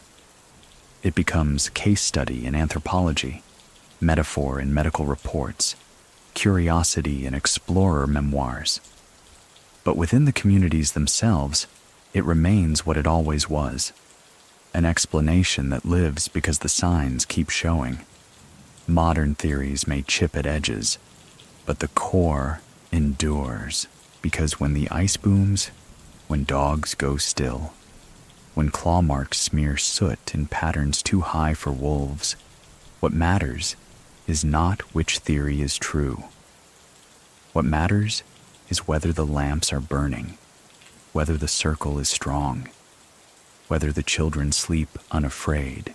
The 20th century brings steel ships, telegraphs, rifles, and schools.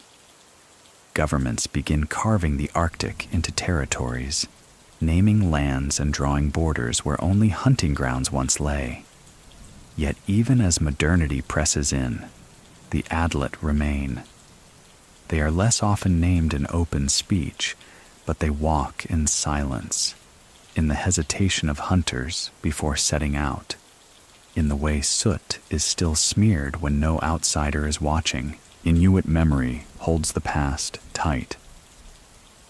Elders still tell the case of 1623, still whisper about the night of the standing dogs, still remind children that chasing wastes you while standing saves you. But now their stories mingle with bureaucratic reports and missionary schools. Young ones are taught to read Danish or English before they are taught to trace claw marks in soot. Teachers call the Adlet fairy tales.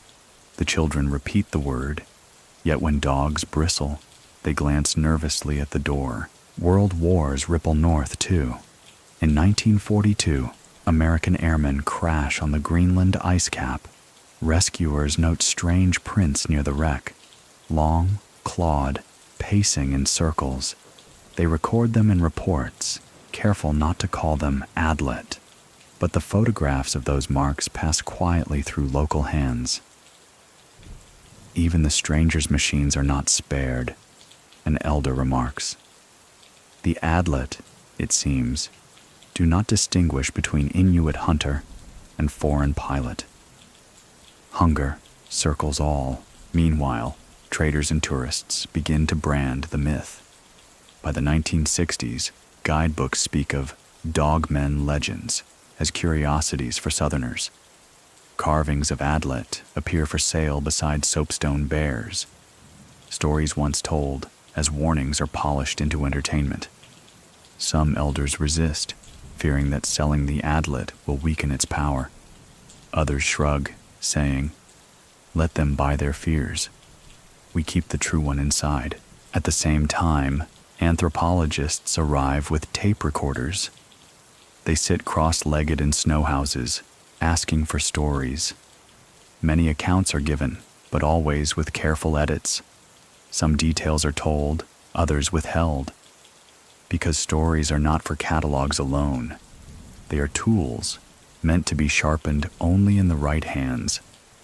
One shaman tells a researcher in 1971, "You think Adlet is only a word, but if you say it wrong, it hears you. So, do not write everything." Modern explanations multiply. Psychologists frame the Adlet as cultural archetype, a projection of wilderness fear. Folklorists trace parallels to European werewolves, noting how colonial encounters shaped retellings. Yet even as scholars map the myth into tidy boxes, hunters still report claw marks near ridges. A fisherman in 1983 swears he saw prints melting into water where no man walked. His account never makes a journal, but it lingers in the settlement as quietly as lamp smoke. By century's end, the Adlet carried double lives. To outsiders, they are folklore, studied, displayed, commercialized. To insiders, they are memory, not shouted, but still marked in soot, still hummed against, still whispered about when a child wakes crying in the night. In 1999, during a tourism festival in Nunavut, a troupe stages an Adlet dance for visitors. Drums pound, dancers wear dog masks, the crowd applauds. Yet that very night, an elder is seen quietly scattering bone dust outside his tent. Performance on stage, protection at the door, two faces of the same myth. And so the Adlet enter modernity not by fading, but by dividing. One face turned outward, a cultural emblem, the other kept inward, a shield. Outsiders think the legend tamed, insiders know it only waits. Because even with rifles and electricity, when dogs freeze mid-howl and silence drops too heavy, no one truly forgets the old rule. Keep the lamp burning, keep the circle whole. The 21st century dawns with satellites overhead, GPS in pockets, internet signals crawling north. Borders harden, settlements modernize, and snowmobiles replace dog teams on many journeys. Yet despite these changes, the Adlet remains stitched into the fabric of life, now carried not only in memory but across digital wires. Young people post the legend on forums and social media. Dog Men of the Arctic becomes a headline for paranormal websites. YouTube hosts animations of clawed silhouettes loping across tundra. Outsiders flock to these videos, chasing chills from warm apartments thousands of miles away. For them, the Adlet becomes spectacle again, just as they once were curiosities in European travelogues. But for those who still live in the north, the legend keeps a different weight. In 2004, hunters near Quannock report seeing prints after a blizzard. They photograph them, long, clawed, splayed like a hand but too deep for a glove. The images circulate online, debated endlessly. Skeptics argue they are wolf tracks stretched by thaw. Believers insist no wolf leaves hand marks under snow. The photographs cannot decide, but they renew the story. Elders continue to guard the line between heritage and fear. In schools, the Adlet is taught as folklore, alongside Raven and Sedna. Children draw dogmen with crayons, their pictures pinned on classroom walls. Yet at home, some families still hum at thresholds, still set soot when storms deepen. The double life persists. Classroom myth, household shield. Tourism amplifies the divide. Festivals feature Adlet dances, carvings, and stories told for visitors. Tourists clap, snap photos, and buy souvenirs shaped like clawed paws. Meanwhile, in the same settlement, a grandmother tells her granddaughter not to speak the name at night. Two versions of the same creature. One commercial, one intimate, run side by side, never merging. By 2010, researchers used drones and motion sensors to track Arctic predators.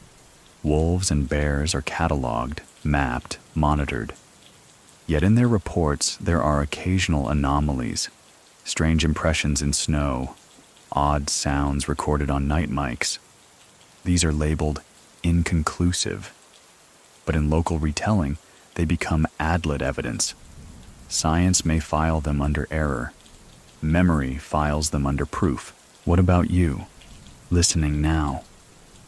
Would you scroll past a photo of clawed prints online, shrugging it off as trick of thaw?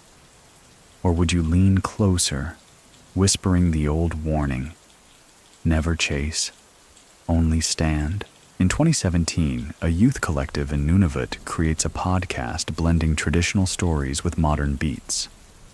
One episode reimagines the Adlet as guardian, not predator, dogkin who run beside you when you walk alone. The idea catches, spreading through headphones across the north. Younger generations reinterpret myth, not to deny it, but to claim it as living heritage, and still, hunters vanish. In 2019, a snowmobile is found abandoned, engine still warm, tracks leading into open ice, and then nothing. Wolves cannot explain it, neither can science. The story settles again, whispered by firelight and shared online with equal weight. Thus the Adlets stride into modern time unchanged at their core. The world names them demon, hysteria, metaphor, tourism icon, or cultural emblem. But in practice, the circle remains the same. Soot at thresholds, dogs at doors, lamps trimmed against long nights. Because when silence presses too heavy, and snow lies unbroken but marked by something swift, people know. Technology may map the stars, but the old rule holds. Memory is the strongest fence. The Adlet stand now not just as fear, but as heritage. Communities, governments, and universities begin to brand them as part of cultural identity, placing them beside other figures of Arctic lore. Museums curate exhibits, soapstone carvings of dogmen beside missionary journals, soot-lined lamps displayed beneath glass. Tourists read plaques and nod, as though the case is closed, a story preserved rather than lived. Festivals grow bolder. In Iqaluit and Nuuk, winter events feature Adlet dances, masks painted with half-human, half-canine faces. Children rehearse under gymnasium lights, stamping rhythms once reserved for ritual into stage performance. Outsiders clap, believing they have witnessed the whole story. Yet afterward, elders sometimes mutter, they make masks for strangers. But do they still feed the dogs first? Heritage grants fund projects to document legends. Scholars record dozens of Adlet versions, noting variations. Some stress their birth from taboo union. Others describe them as spirits of famine. Anthropologists write of syncretism, missionaries of demonology, psychologists of archetypes. The myth becomes archived, studied, filed. Yet archives cannot smudge soot, cannot hush dogs when they stiffen at midnight. Tourism brands the Adlet too. Brochures promise dogman country. Tour buses idle near cairns said to mark old vanishings. Souvenir shops sell claw-paw trinkets. Visitors thrill at safe fear, taking selfies with costumed dancers. Some elders embrace the commerce. Income flows where once famine loomed. Others fear commodification cheapens the myth, stripping it of its teeth until it is nothing but costume. Still, beneath the performance, belief lingers. In 2005, during a heritage event in Nunavik, a troupe performs an Adlet chase for an audience of dignitaries. That very night, soot outside the community hall smears in long streaks, and dogs howl at the ridge. Elders whisper. When you call their name too loud, they answer. No one speaks of it on stage the next day. Late skeptical sources try to frame the legend as psychological inheritance, a cultural scar from centuries of famine. Some suggest the Adlet are simply metaphors for colonial encounter, half human, half beast, running between worlds. Others go further, insisting the myth is obsolete, nothing more than heritage pageantry. Yet each time scholars declare the story finished, a hunter disappears, a claw mark smears soot, or a child dreams of howls outside. The pre-final turn of the story rests here. Between heritage and haunting, the Adlet are displayed in museums, printed on tourist shirts, taught in classrooms. They are branded as symbol, not threat. And yet, in the private folds of life, when storms moan, when lamps flicker, when silence grows too heavy, families still scatter soot, still feed dogs first, still hum against the dark, because heritage may place the Adlet behind glass, but memory keeps them at the door. And in that tension, between performance and presence, tourism and terror, the myth bends but does not break. It waits, as it always has, at the edge of the firelight. The final arc of the Adlet story carries not toward extinction, but into continuity, reshaped, reframed, yet enduring. Where once the half-dog figures paced snow outside sod huts, they now pace through digital screens, heritage festivals, and the private silences of families who still heed the old signs. Today, scholars describe the Adlet as liminal beings, creatures half inside, half outside, caught between categories. The word liminal means threshold, and perhaps that is the truest definition. They stand at the edge of humanity, at the border of survival, between hunger and memory. To dismiss them as superstition misses their function. To proclaim them literal misses their reach. They live where fear, custom, and story overlap. Communities now navigate identity through them. Children in Nunavut learn Adlet tales in classrooms as cultural heritage. Elders still warn softly at night not to speak the name when dogs bristle.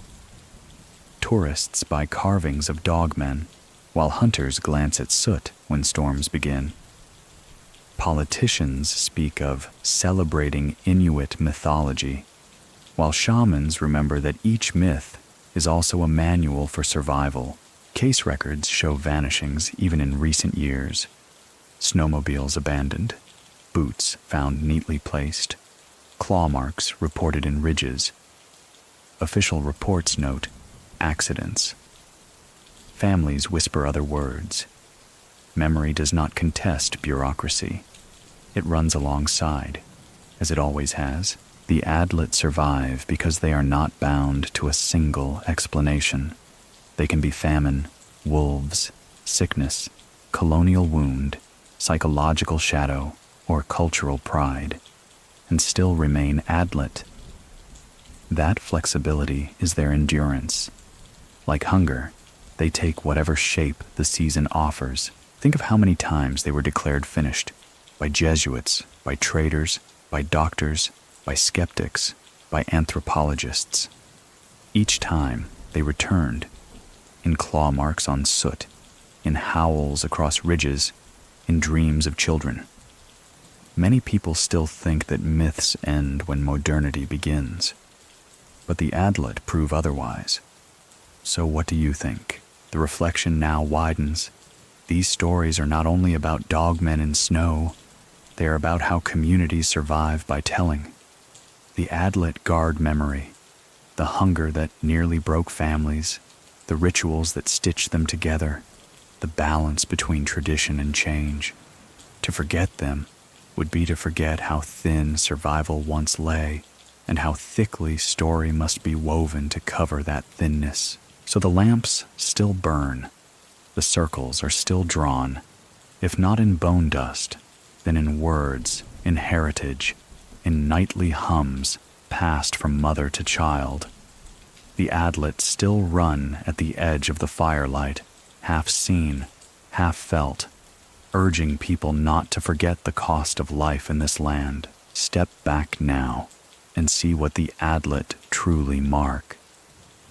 Not only the fear of hunger or the howl in a dark ridge, but the boundaries humans draw when survival teeters. Every claw print is also a reminder that communities are strongest when they hold together, weakest when they fracture. The myth preserves that truth, wrapping it in the form of half-dog figures whose strides mirror famine's relentless pace. Stories like this endure because they are needed. They explain what cannot be controlled. Sickness, famine, vanishing. They give shape to absence, so that loss does not dissolve into silence. They keep memory alive by placing it in forms children can picture and adults can respect. And in doing so, they hold grief and fear within a frame that can be passed on, rather than left to scatter like wind over snow. The Adlet remind us that identity itself is boundary work between past and future, faiths and customs, law and survival. The creature that runs at the edge of firelight is also the shadow of our own choices. When to hold tradition, when to bend, when to believe, when to doubt. So the myth continues, not because it defies modernity, but because it explains humanity.